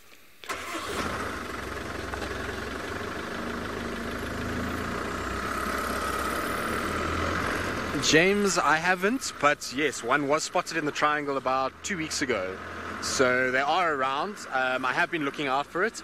So Levant sparrowhawk, it's a beautiful bird. It's got a nice long tail and very, very, very streaked along the wing area, on the windows, and then onto its chest and throat section coming down. So they got quite a long tail as well. Very similar to a lot of sparrowhawks in many respects, and so hopefully, you never know, maybe we'll get lucky and see it. There's also a few, I'm pretty sure you're referring to the same post that also had the melanistic European harriers as well, so we'll try and find some more birds.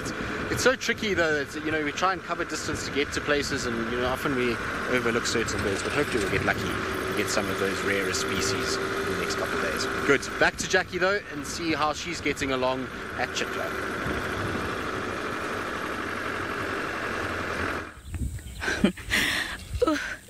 We did. Wow, look at that. That is amazing. We have just witnessed, I think it's the first time for many of our viewers to see what the appendage a spix-hinged male tortoise uses to copulate with the female. That is amazing. They were just joined together and she was still moving around and moving about, and he seemed like he was stuck, and now getting over the log, he got dislodged from her, and she's just going under the shade there, and he's still going towards her to continue with what he was doing. So they are in the process of making more spix-hinged tortoises.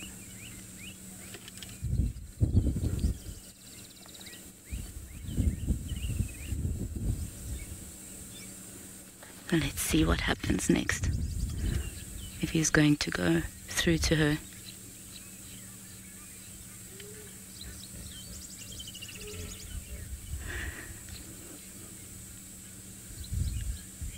Yes, very, very interesting indeed. There he is poking his head out.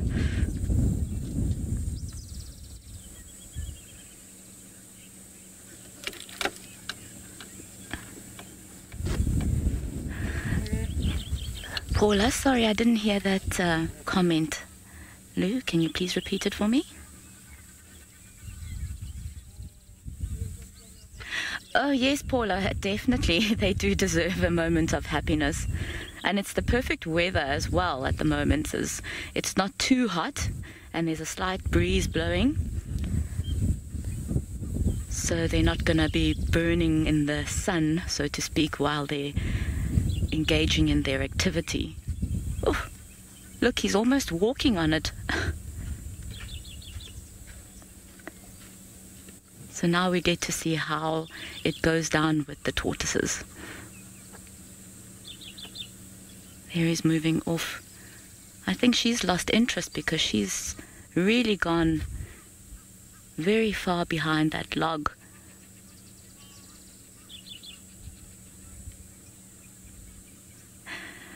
Rather, he doesn't know what went wrong there. He was having a good time, and things didn't work out when she walked off.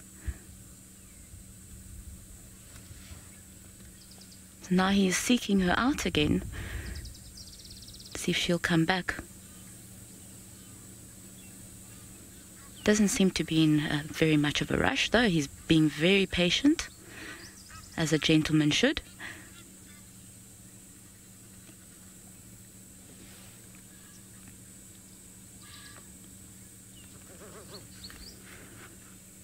Very interesting.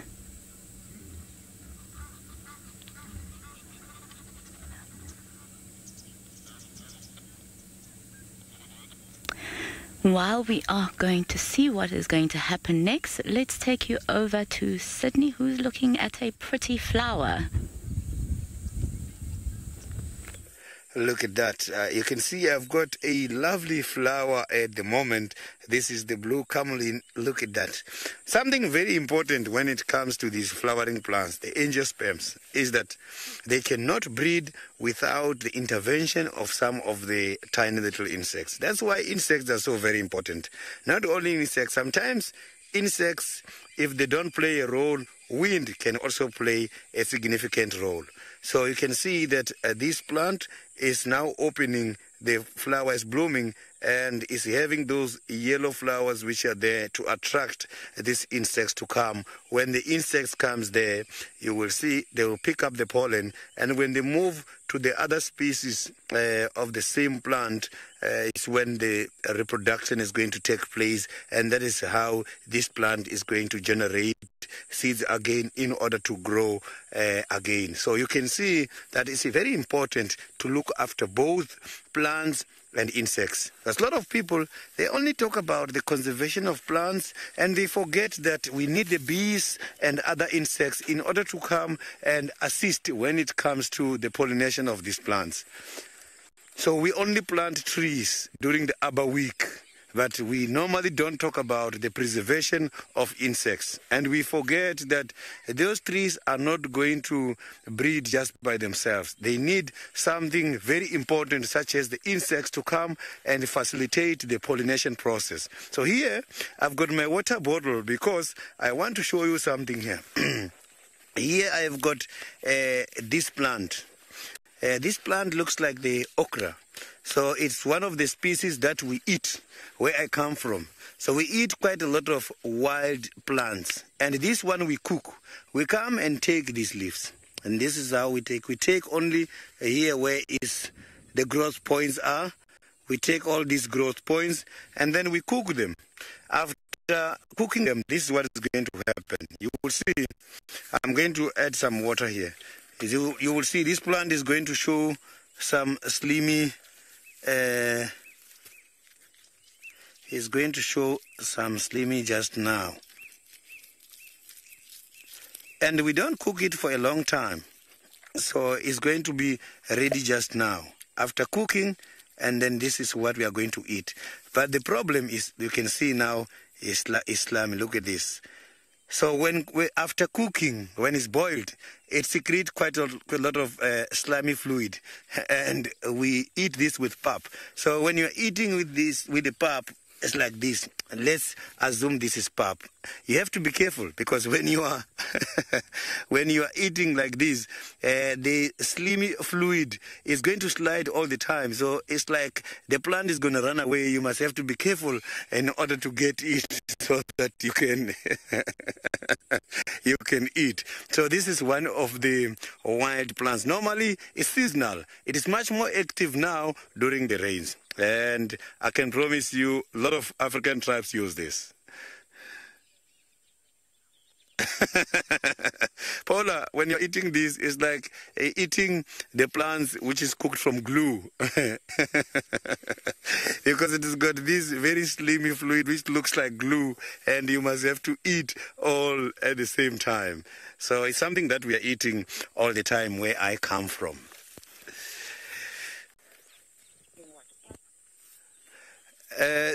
The plant that we eat is called okra. Okra, we called it derere. Derere is the vendor name for okra in English.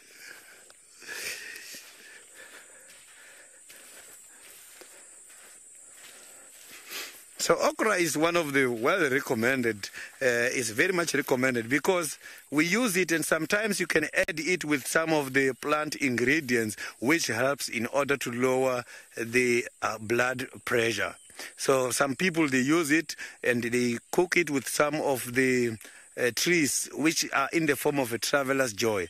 Traveler's joys are some of the trees which normally climb some other trees. So we have got one of the trees, just that I forgotten the name in English. We call it ngu. That tree has got a very strong taste, and that taste is the one which helps in order to lower the blood pressure. So now let's quickly cross over to the Masai Mara and see how Tristan is doing.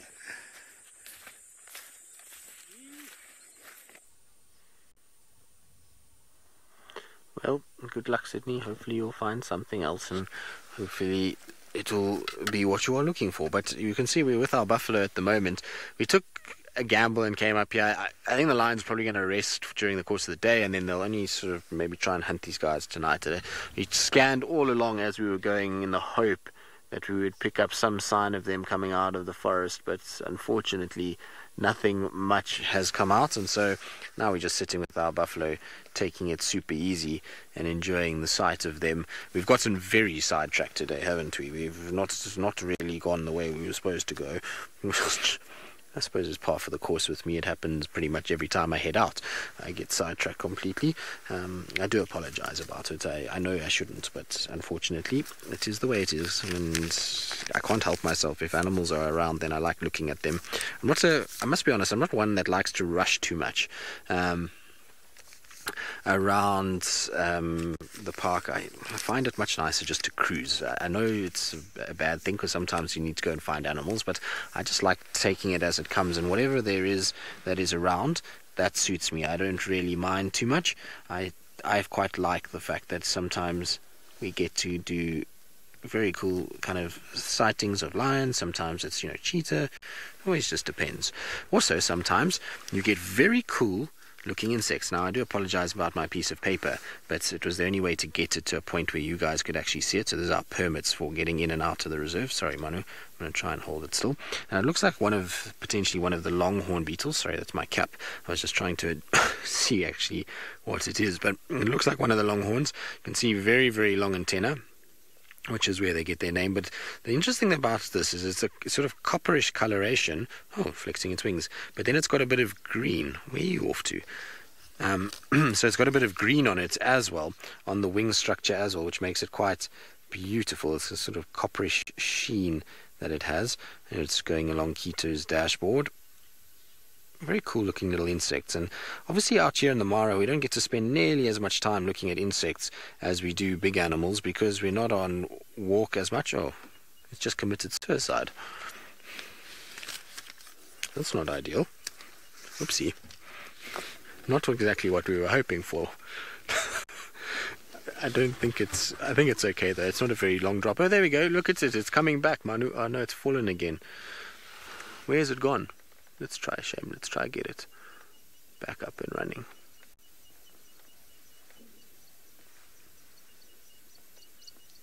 It clinged on. It was coming back from the dead, Louise, but now it's moved.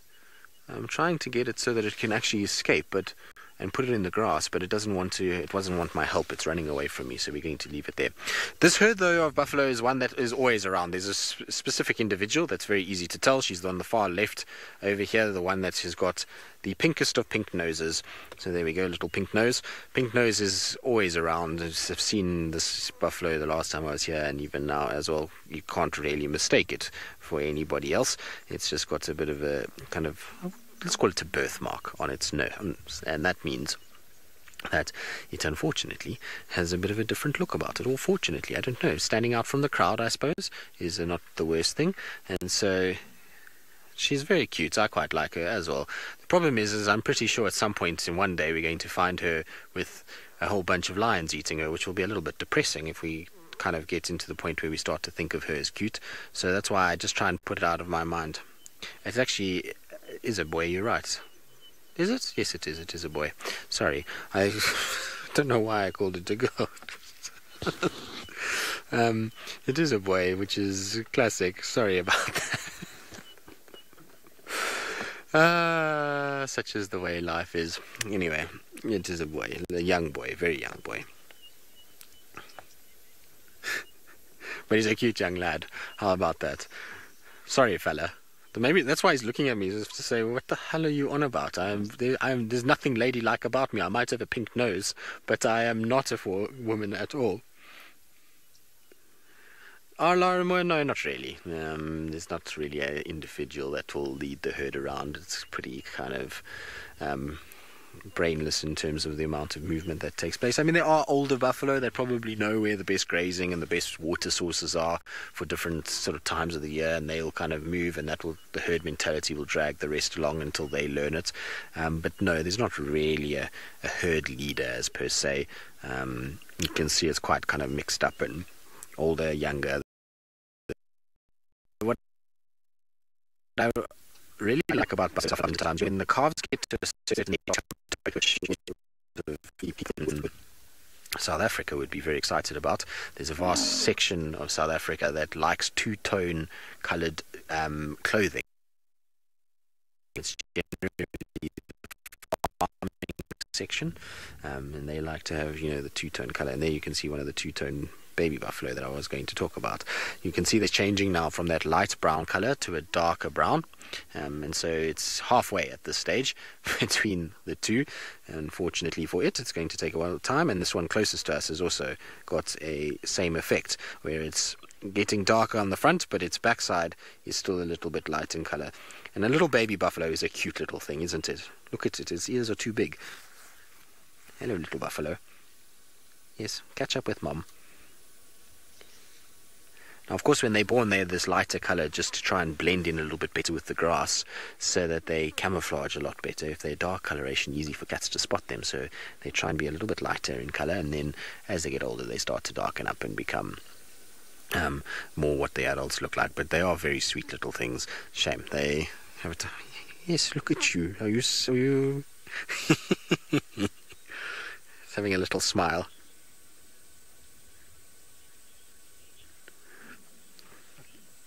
For me, what age do buffalo calves take on the cantankerous nature of the adults? Well, let me think. I mean, it depends. I suppose already now, if you had to corner one, it would certainly not be very impressed by it and would try and defend itself. But with size more than anything else. So size brings on attitude.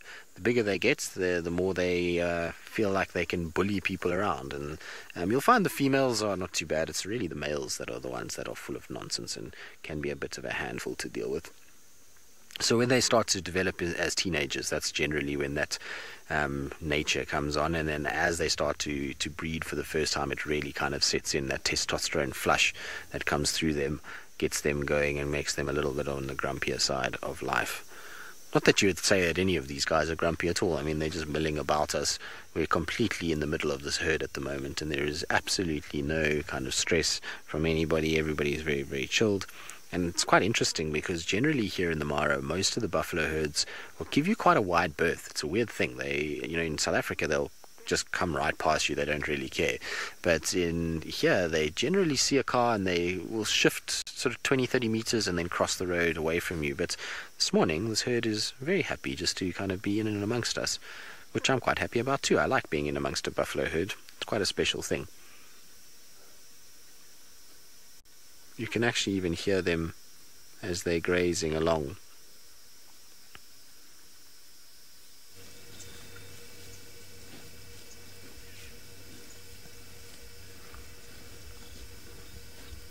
That's why predators find them so easily, is because generally they make a lot of noise when they eat, and coupled with that is there's often a lot of bellows and little grunts that take place, which the predators can pick up, and they'll then follow it. But always nice to be in a herd where you can actually hear the movement of the grass and them feeding.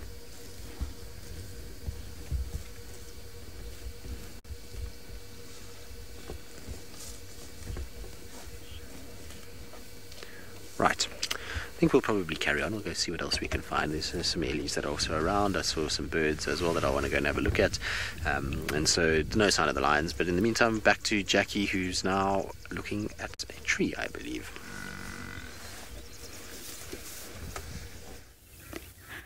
So we have had to abandon our search for the wild dog, unfortunately, as they've actually moved on to another part of the reserve which we are not able to go to at this moment, which prompted me to show you one of my favorite trees, and also Trishala's tree. She says if she was to be a tree, she would be this tree. It's called a green thorn, also known as a torchwood, scientific name Balanites mugami. Why do I love this tree? It's just the structure of the tree just shows each and every single way that nature solves all its problems as far as predation and invasion by other insects and animals is concerned. If we have a look at this bark, you'll see that it's not the average straight stem that a tree normally has. This is what we call a fluted type of stem. Reason being that this is a protection mechanism for elephants, because elephants like to ring bark a lot of trees, especially marulas. So this tree has evolved in such a way that it flutes itself, that when an elephant comes, it can't really grab hold of the bark and actually strip it. Very, very clever indeed. Why is it called the torchwood, you might ask? Well, the pods from this tree have an oil that is actually used by the cultural people to light up a fire or just to use as a lamp. Very interesting tree indeed. And if you look very closely, you'll see why it's called the green thorn. It's got these green thorns over here that come out. Another interesting fact that this tree, the pods, are actually quite poisonous, and they're poisonous to fish. So it can actually be used for fishing. And also, another interesting fact about this tree is that medicinally it is used as an enema. So quite a useful and wonderful tree to look at. That's why it's one of my favorite. So I'm getting back into the vehicle now so that we can continue our drive. As I said, we have abandoned the wild dogs, but I'm hoping that we will see more interesting things as we are in Chitwe. So we're getting to show you a different side of the reserve of Sabi Sands.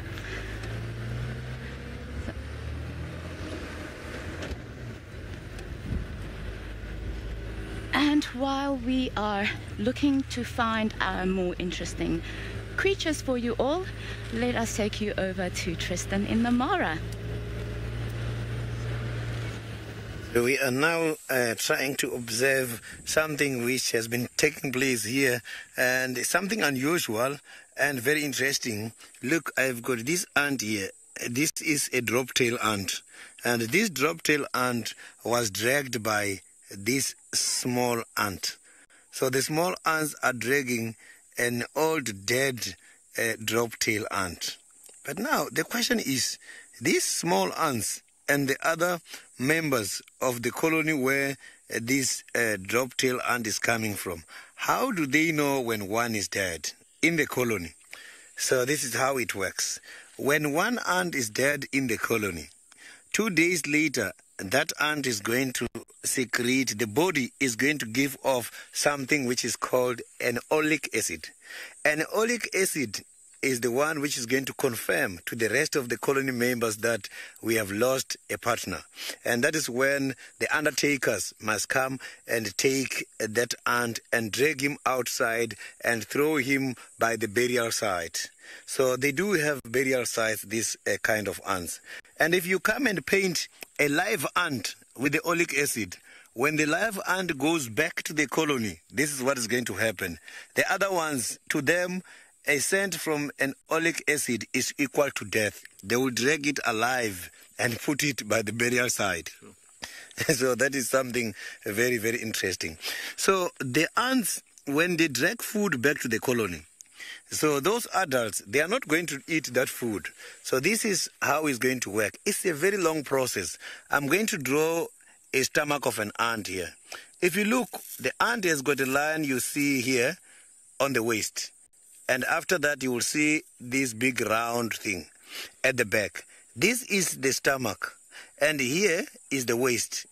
So it's not like us, whereby we've got the stomach before the waist. Here it means only the fluid can pass through the waist to the stomach. The solids cannot pass in here.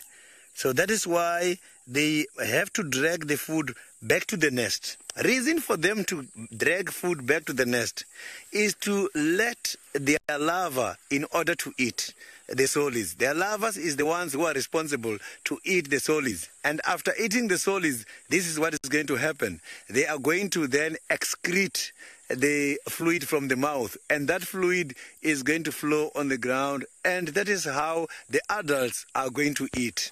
So you can see that they don't eat all this bread and everything that we are seeing them taking from the houses. They only eat fluid. But something interesting is that from the fluid they eat, when they eat, they don't just absorb everything. They have got two stomachs. They've got a stomach for them to eat and a stomach for them to save the food so that when they get back to the colony, they can be able to give off the food and give to those who were responsible of the other duties in the colony. They are very caring insects.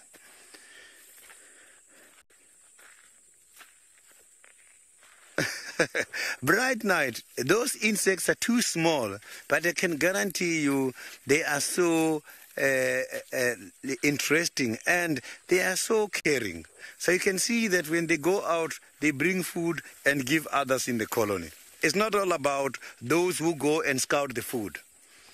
So now let's cross over to the Masai Mara, where Tristan is having something at the moment.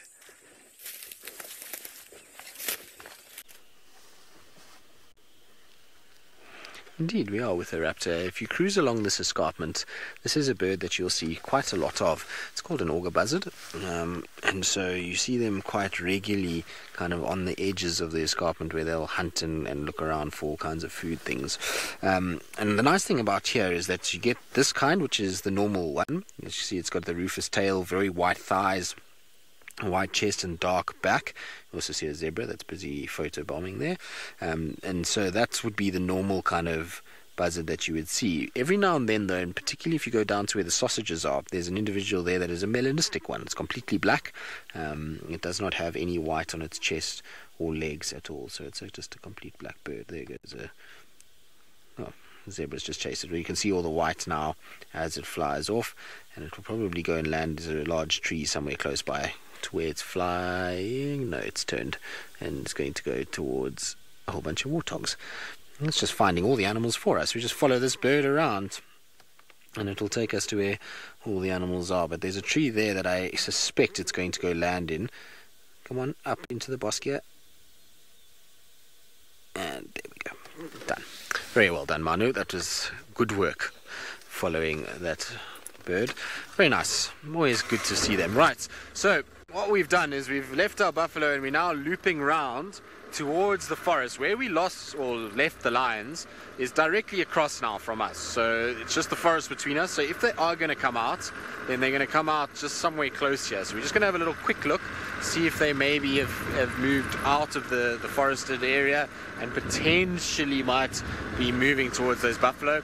We'll have a quick drive there. If there's nothing, then we're going to carry on and try and I don't know if we're going to head all the way towards where I wanted to go, because we're probably not going to have enough time for that, but we'll see how we go. Let's have a look. Maybe our perseverance with the lions will pay dividends and we'll actually see them coming out and moving towards those buffalo. They'll have to hurry up though, because they're going to cover a bit of ground. The way they were walking shouldn't take them long though to get to where those buffalo would be if they've decided it's time to move. I have a funny feeling that they've thought to themselves, we're going to just park off inside the shade, it's too hot to actually move around. I think they have, Lou. I think they've decided it's nap time in the forest, and that tonight will bring about a hunting session. They definitely could do with some food though, they're hungry. The other animal, the other reason I came here is also because we're trying to see if we can find a sneaky leopard on the edge of the forest here. You never know. This is where shepherd tree male is often seen. It's on this forest, so it's worth having a little look and just checking all these trees. You never know what you can see. Sometimes things emerge from nowhere and you get a bit lucky and you might get some spots. After all, there's some spots of a very taller kind. I suppose they're not really spots though here, are they? They're more marking in these giraffe. They're coming out of the forest. I just like the forest. I don't know why. I think it's part of it is because when you drive around the Mara, a lot of it is very open, and so while it's beautiful, it's always nice sometimes to see beautiful trees, and so I like driving along the edges of the forest. It's also a completely different ecosystem, different birds, different different animals, or behavior of animals is slightly different here, so I just like driving along it. I think it's pretty. It's always nice, like I say, when you've got trees and animals within thickets and forested areas. And these are kind of places where you'll see things like crowned eagles, you'll get Narina trogons, you'll get all kinds of different kind of birds that will hang around in these little forested areas. So nice to kind of have a little look and see. Also nice when you've got some giraffe too. They're pretty animals, aren't they?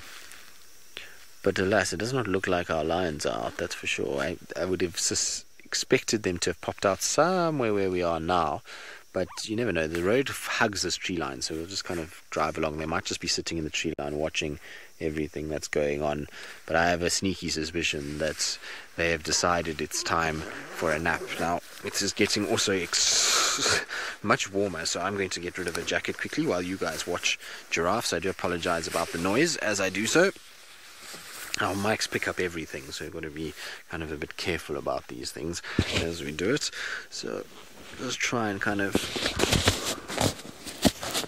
Now, a lot of you are saying that you love watching giraffe, and I'm quite glad that you do, because giraffe, well, they're a beautiful, beautiful animal, and I know a lot of you really enjoy spending time around them, and sometimes, we don't spend as long with them as we do with probably a lot of the other animals. Here in the Mara, the reason is just because there's a lot of them, and so you'd be stopping quite regularly if you were going to spend a lot of time with them. And if you ever drove with Wiem, then you would never stop for giraffe, because Wiem had a thing against giraffe. Wiem and Brent, particularly, we're not hugely fond of doing long giraffe segments. They found them. Wiem said to me that he thinks that they're boring. That's what Wiem said. He said they're far too boring. There's much more interesting animals out there, and that's.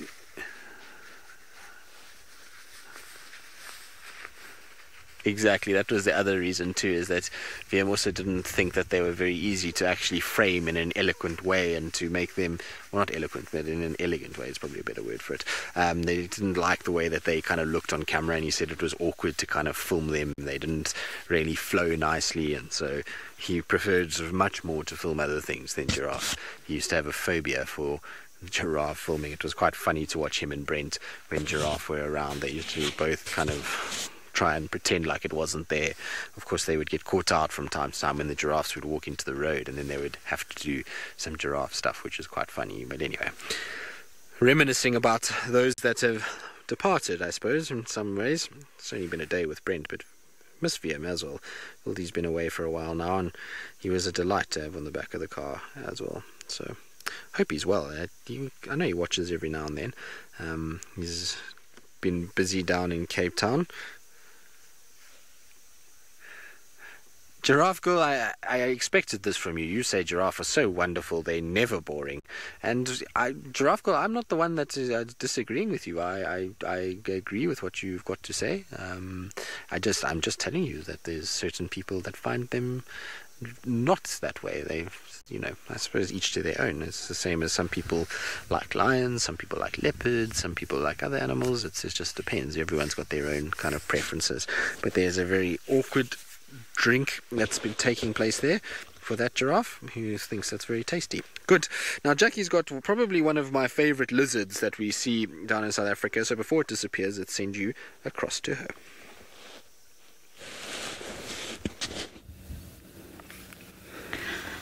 Indeed, I have found a beautiful blue-headed tree agama. This looks like a juvenile. As you can see, it doesn't quite yet have his entire head, which is usually completely blue. Saw him catching, well, it looked like he was eating something just now. He's breathing quite heavily. You can see there as he's breathing in and out.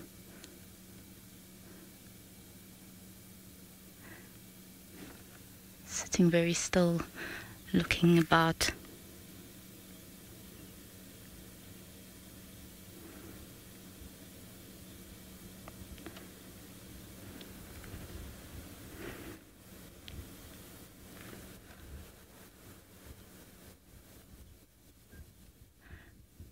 It is absolutely a wonderful sighting. These fellas are quite shy, so this is very special to have him sitting still like this for us, so we can look at him in detail. You can see his claws and his flat feet that allow him to scurry very quickly up and down trunks of trees.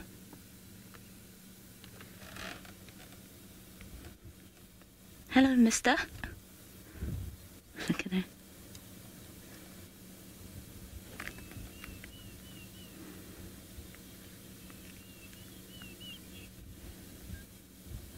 And look at that long tail disappears behind the bark there.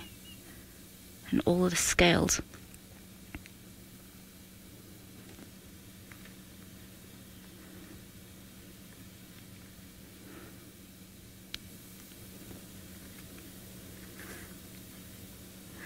These little guys normally live in small colonies or in rocky outcrops.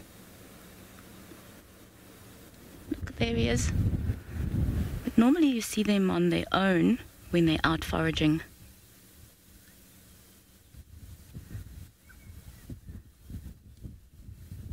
He's come out more now.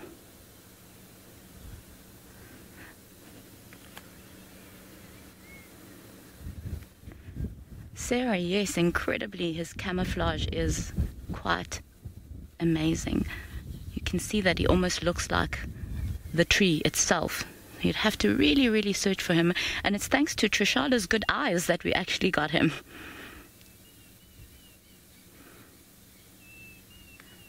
So if that head is popping out, it's what you see.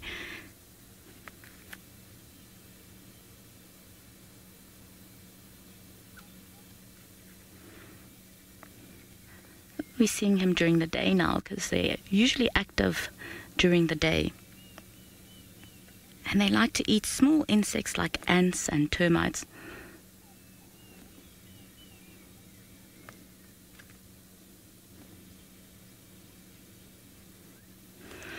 Ooh, Paula, they do actually get to quite a large size, about almost 25 centimeters, that has been recorded. I'm not sure if there's larger ones, but that's what I have read up so far, that they get up to about 25 centimeters, so significantly large. And this one looks...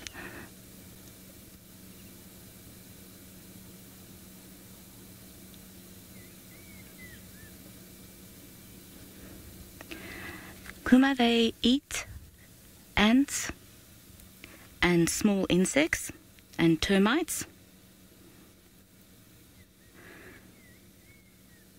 So that's why you'll find them hanging around trees, because ants are quite readily available, and also you get termites that do have their nests on trees.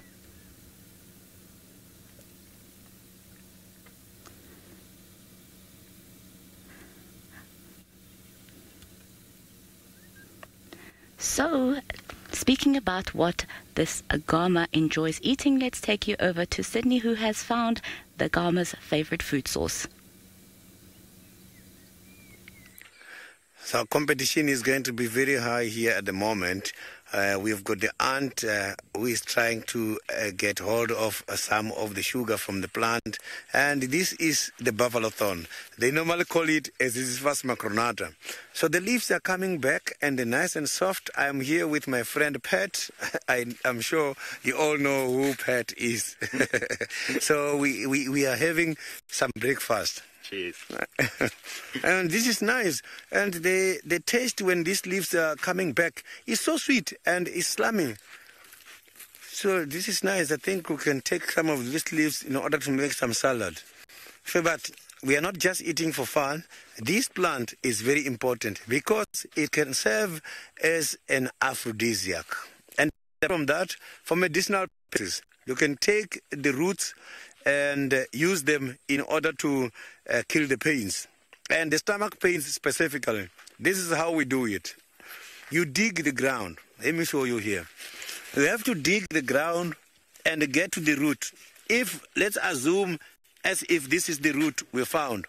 We have to come and cut the root here. And then we leave the other part of the root. We take off this part. Let's say this is the part which is broken from the root. We take this part and we have to cook the soft pulp, and then cook the soft pulp with this stick on it. And after that, we have to take the soft pulp and cool it. After cooling it, you will see, because of the you can easily just take it off, and only the top layer is going to come out. You take that top layer and you have to come and wrap this root. You come back to the very same plant. You wrap the boiled or the cooked root and join it again with the live root, and you just close that hole. After that, the pain is going to disappear. Traditionally, where I come from in Venda, that is how we are getting rid of the pain from the stomach.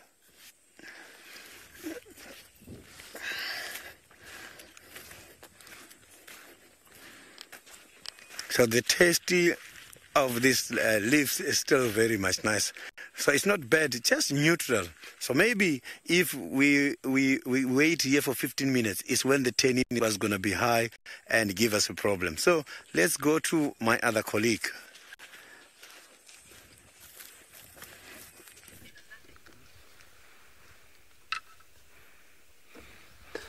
Well, yes, we've managed to catch up with the pride. So, as we initially thought, they would emerge from the forest on this side. At the moment, they're not too focused on going after buffalo or anything like that. You can see they're just on the other side of the forest from where we were. But they are watching a herd of waterbuck and this giraffe that we just saw just now. So, Giraffe Girl, I do apologize, but it might be that one of your kind unfortunately gets chased around this morning. You can see there's one of the males. He's looking kind of forward, and they've been watching them. I don't think with any relish, if I'm honest with you. I think it's more just kind of they're there and they're just having a little look. But I think they've given up on the buffalo for today. They have tracked them, though, exactly which way, kind of the way that the buffalo moved. And so I think they were on the trail of buffalo, and they've just decided it's too hot to actually even try and go after them just yet.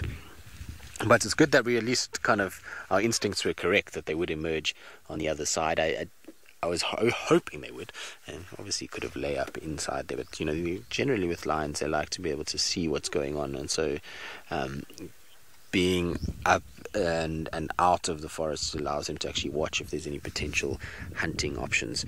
Pachyderm, the black tufts on the end of the lion's tail, and even you'll see black tufts on the back of their ears, which hopefully one of them will turn their head slightly and you'll be able to show you. But the purpose is essentially as a follow me signal.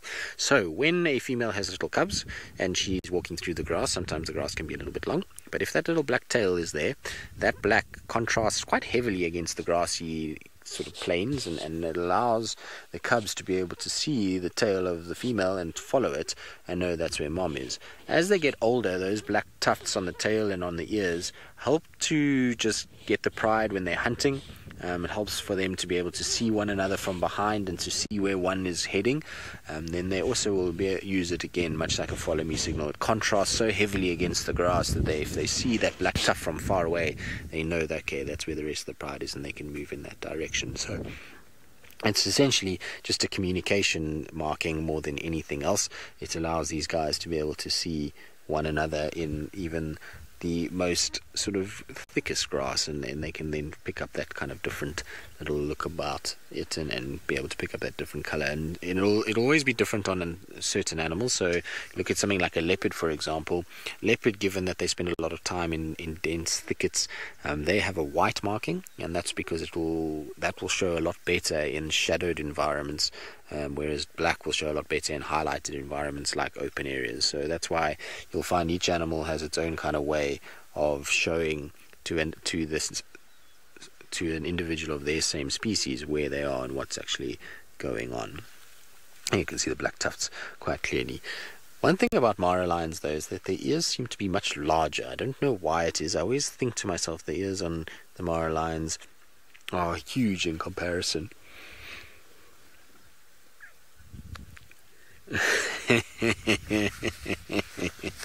So Giraffe Girl, you say all these lions are doing are just admiring the beautiful looking giraffe that are in the distance, and that they're just jealous.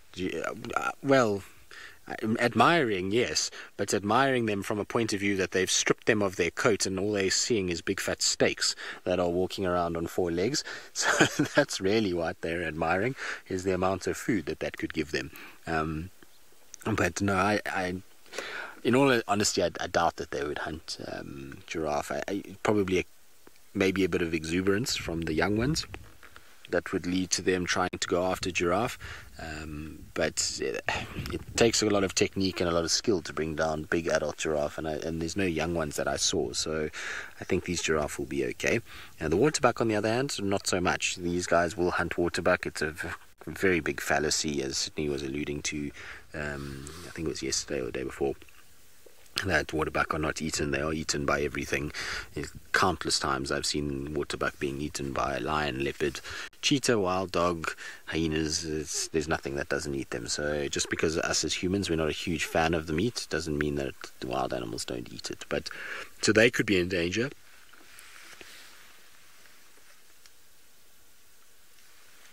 Although, you look at that male, he doesn't look like he's going anywhere, does he? He's looking as though he's starting to fall asleep. I think the heat and the power of the sun is starting to take its toll on these guys, and slowly but surely starting to get a little on the sort of tired side. No, he doesn't look particularly dangerous, does he? That one lying in the grass is definitely not looking very dangerous. That one's passed out completely. So at the moment what we've got is we've got 3 individuals that are very serious. And if you want to see the stretch of the pride, they kind of stretched out over a big area. So you'll see that they go all the way along. There's another individual there and a few others that are hidden in the grass around that individual. And then if we pan all the way to the left, you'll find the back end right on the edge of the forest is where the rest are. So they kind of spread. There's some there that are lying down. So they're spread out quite a bit at the moment, which is going to make things a little bit interesting if they were to try and hunt, if something did walk this way. Brendan, how old are the Olololo sub-adult males? Well, Brendan, I'm just trying to think now and remember the exact month that they were born, but they were... The oldest ones were... Am I right in saying June, Lou? I think it was June last year. Was it last year? Yes, it was last year. We came to the Mara last year, so it would have been June. Maybe even before that. I know that when we first found the Little Pride, they were starting to den somewhere around there. I think May or June was when the first litter, and then there was another litter, I think in July, and one in August or September, somewhere there. So there's a few males from each different kind of litter, and so they're kind of varying. But essentially, these guys now are about a year and a half old. So they're big boys already for a year and a half, but they've got a lot of growing to do. They're only going to be really coming into their own, as we know, as big male lions. When they reach about 4 or 5, that's when they become serious. And it's going to be really interesting to see how this kind of all plays out when it comes to the pride, and whether or not the pride can sustain having this many males and feeding them. I wouldn't be surprised if we see a split. Maybe the males go off a little bit earlier than they normally would, or I don't know how it goes, but you know, to feed 9 male lions, particularly when they start to get to about 2.5, 3 years old before they get kicked out, that is a serious amount of food that needs to be provided for. And while in the migration, that's absolutely fine. It's not a problem in the migration if the wildebeest are up the side. If the wildebeest don't come here, well, it's a bit tricky. There's not, you know, there's a lot of mouths to feed, and there's only that many buffalo and zebras that hang around, and so it's probably a reason why you do see them going up into the escarpment and sometimes even into the kind of communities and try and take advantage of the fact that there's livestock around, which is naughty because it gets them into trouble. But I suppose if they're hungry and they're desperate, that's what's going to happen. So, you know, it'll be interesting. It will still be intriguing to see what if their diet changes because of the fact that they've got 9 males with them.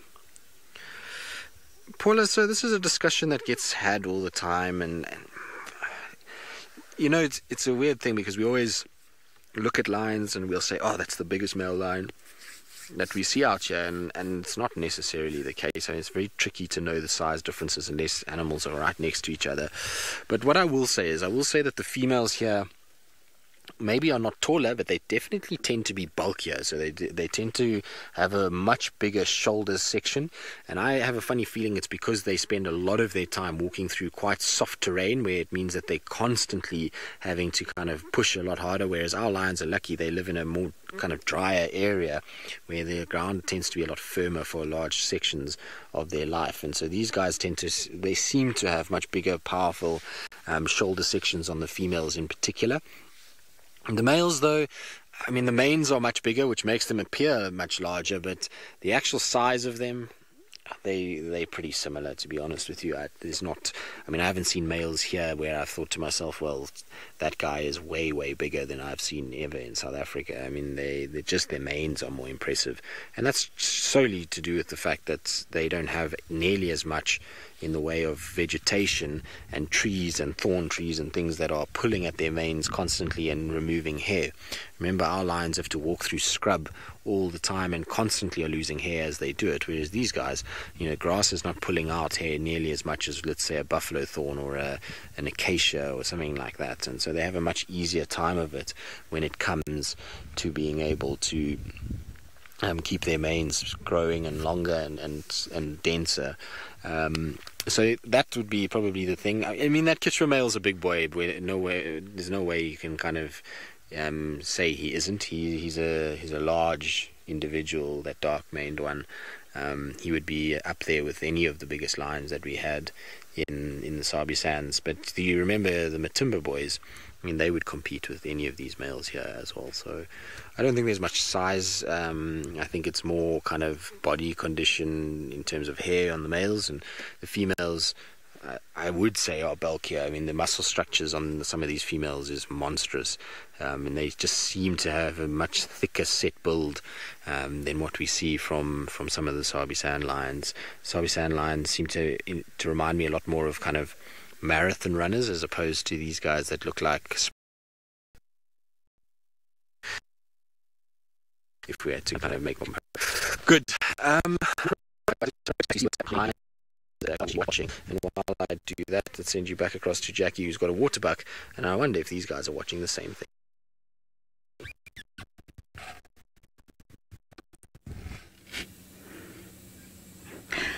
Indeed, we do have water buck here. They're very shy, so we had to kind of like slowly come towards them so we could give you a better view of them. That's why they're hiding behind the bushes. One of the largest antelopes that we have here on the reserve, the water buck.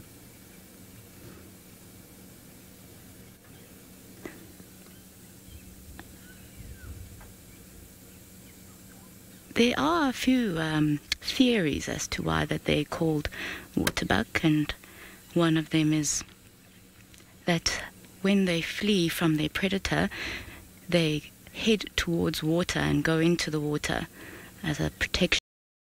Who are renowned for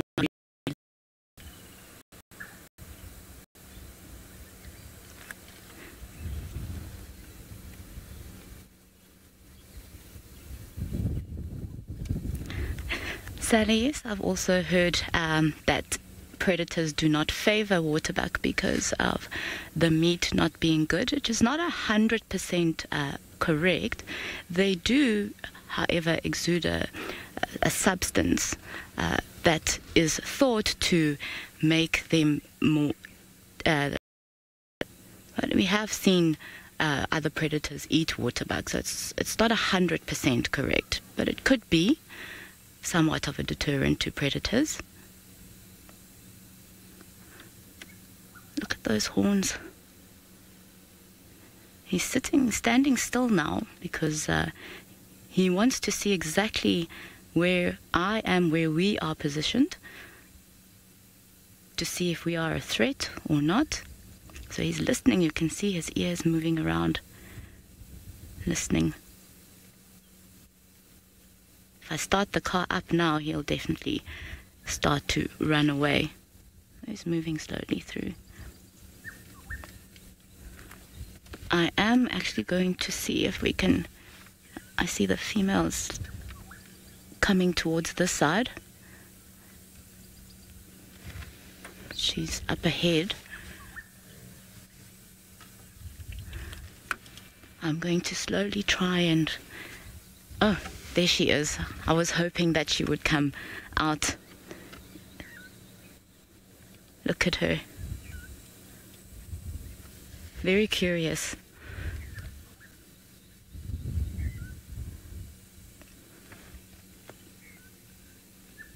They always make me feel like they have this really, really warm fur. If you look at their fur, it's not like most of the antelope that we've seen that lies very, very flat and smooth. Their fur around their necks is very bushy and thick, and even under the belly it looks very sort of ruffly.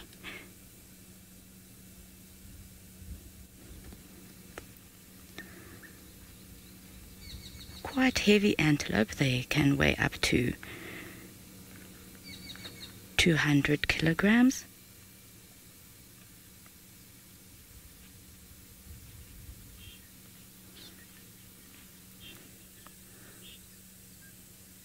Michelle, yes, they do have a pretty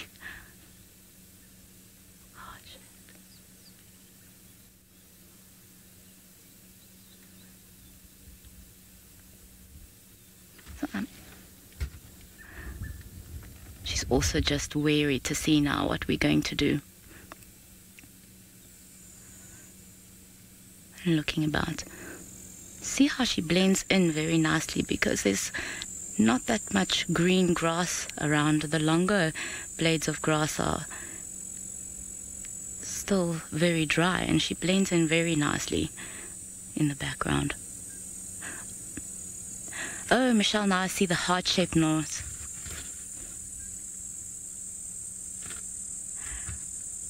So, while we admire this waterbuck, let's send you over to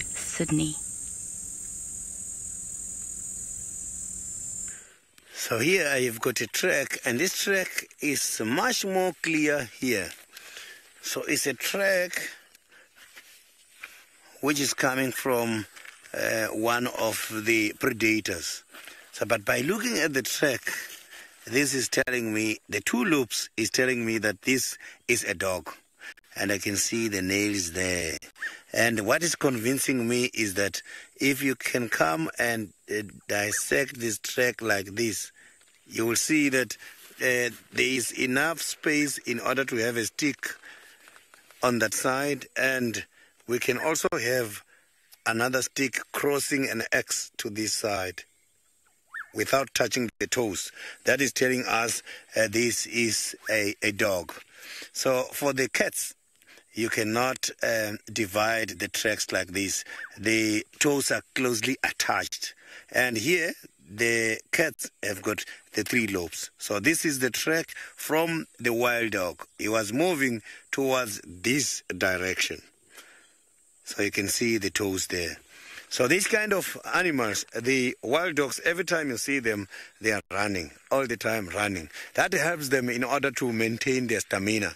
For them to hunt, they rely on their stamina. They don't launch a surprise hunt. They normally hunt and coordinate their hunt by making noise as they are chasing an animal, because their strategy is to chase an animal until the animal is exhausted and then take down that animal. So they don't launch a surprise attack. So they have been here yesterday. The tracks are not fresh. They are not from today. They are from yesterday.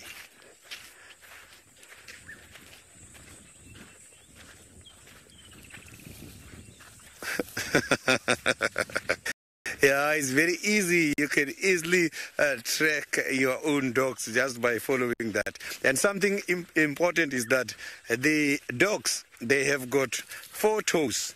They are lacking a dew claw. So whereas the cats, they have got a dew claw, which then serve as a 5th toe. So they've got just 4 toes.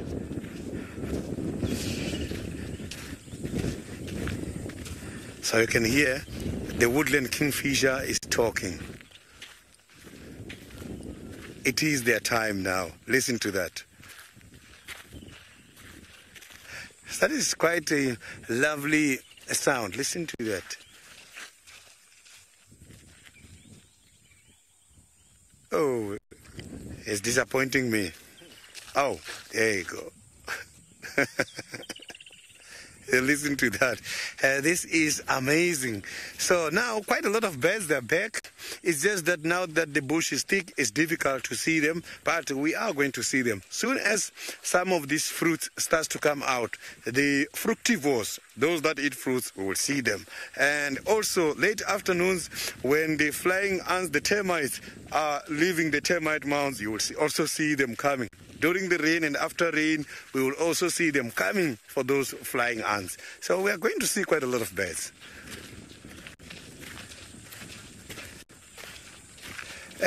Charlotte, here where we are, it does get very much hot during the summer season. Yesterday, it was 36 degrees, and this morning, I'm not too sure, but it can go up to 40-something degrees in Mpumalanga as well as the Limpopo province. I come from the Limpopo province, which is just not very far away from here. Is the beginning of the Limpopo, is the border between Mpumalanga province and Limpopo. Limpopo also does get very hot. You cannot walk on a street like this barefooted. It is boiling there. If you forget the soap outside, it's going to melt. That is how it works. We are used to that.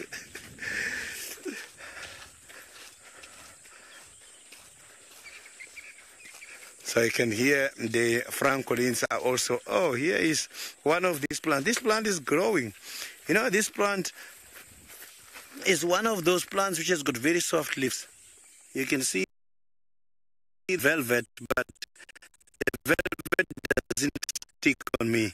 So this is one of the plants that when I grew up, while I was still very young, they used to send us to the bush in order to collect. If there is a newborn for the infant, this is a recommended infant wiper. We used to come and take these leaves in order to give to the elders so that they can use them to wipe the infants. It is a very soft leaf, and this soft leaf, it can work very nicely.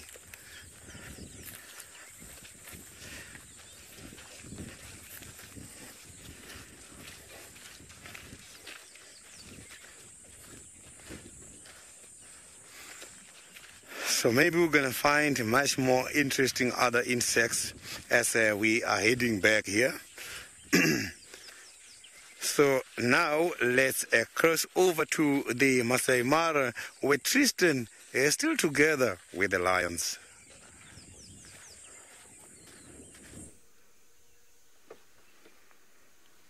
Well, good luck, Sydney. Insects, I'm sure, are going to be all over the place now that there's been a bit of rain, which is wonderful news.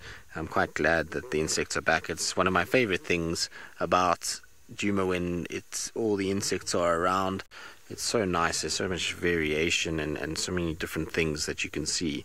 It's always very, very, very pleasant to kind of have them around. So I'm glad that they'll be back now after the very dry season. You can see our lions, though, are slowly but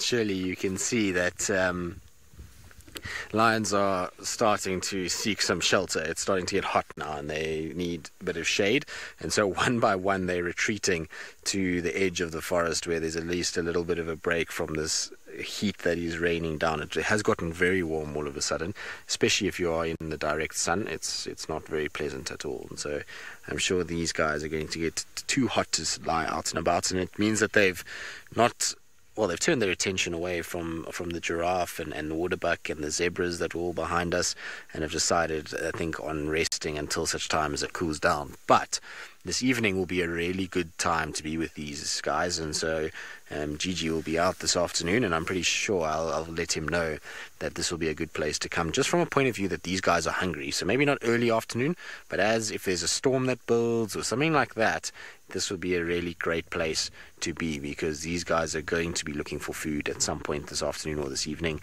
Like I say, they're hungry. Most of them look as though they could do with a bit of a meal. So I'm hoping that they'll be fairly active by this afternoon and that you guys will get to see something pretty cool. It's amazing when you watch these guys move about. I would imagine that hunt and watching them kind of go after something like buffalo must be quite spectacular. The number of them together would be a very good way of kind of breaking a buffalo herd up and starting to actually whittle it down and separating them until they get one or two on their own, and then they can take full advantage. So I'm pretty sure we'll get it right at some point with buffalo. The amount of buffalo that hang around below in Gama and the amount of time these guys spend there, we should see it. Should see them eventually doing it. David, who is going to be out this afternoon? It will be David, but not you, David, our David. So Gigi and Archie will be out this afternoon. Manu and I will be heading back a little bit later. We'll stick out for a little bit longer and see what else we can find, and then we'll start heading back to camp at around lunchtime, and then they'll come out and they'll probably also be out and about and sort of going around, and then I'll be back out again tomorrow morning and tomorrow afternoon, and then the following morning, and then I'm heading back to South Africa. So I've only got 4 more drives left in the Mara, which is a bit sad in many respects. It's such a nice place to drive around, but I am looking forward to getting home for Christmas, which will be nice to go and see the family. Exactly. Louise is saying yeah, because she's also going on leave soon, and then it will be nice to get back to Djuma. I've must be honest, I've thoroughly missed seeing the leopards every day, and so I'm looking forward to kind of getting back and spending time with them, especially with Hosana. He looks as though he's growing by the day again, and he's bulking up, and while he does just look like he needs a meal, he certainly is getting nice and big and strong, and so I'm looking forward to kind of getting back and seeing all of them as well. So it'll be nice when I get back to Djuma next year, which I know is a long time away, but that is when I will be back. It's just after New Year's. Manu, you're also going on leave now as well, so Manu's also going to be having Christmas off. He's excited to go on leave too, and Manu's actually going to be heading up to the UK. I told Manu he's going to have to pack a lot of warm clothes because it's not like Kenya at all. It's going to be very cold and rainy in the United Kingdom at this time of the year. So Manu's going to have his winter willies on when he heads that way. It's going to make me laugh because you're going to be a bit like the Cool Runnings guys, that movie with the Jamaican bobsled team that heads to the Winter Olympics to do the bobsled. I can imagine Manu looking like them and will be very well wrapped up for all of that. So now, sorry Lou, I missed the name. If you can just give me the name again. But yes, I'm sure Hosanna does. I'm sure Hosanna, well, I hope he misses me.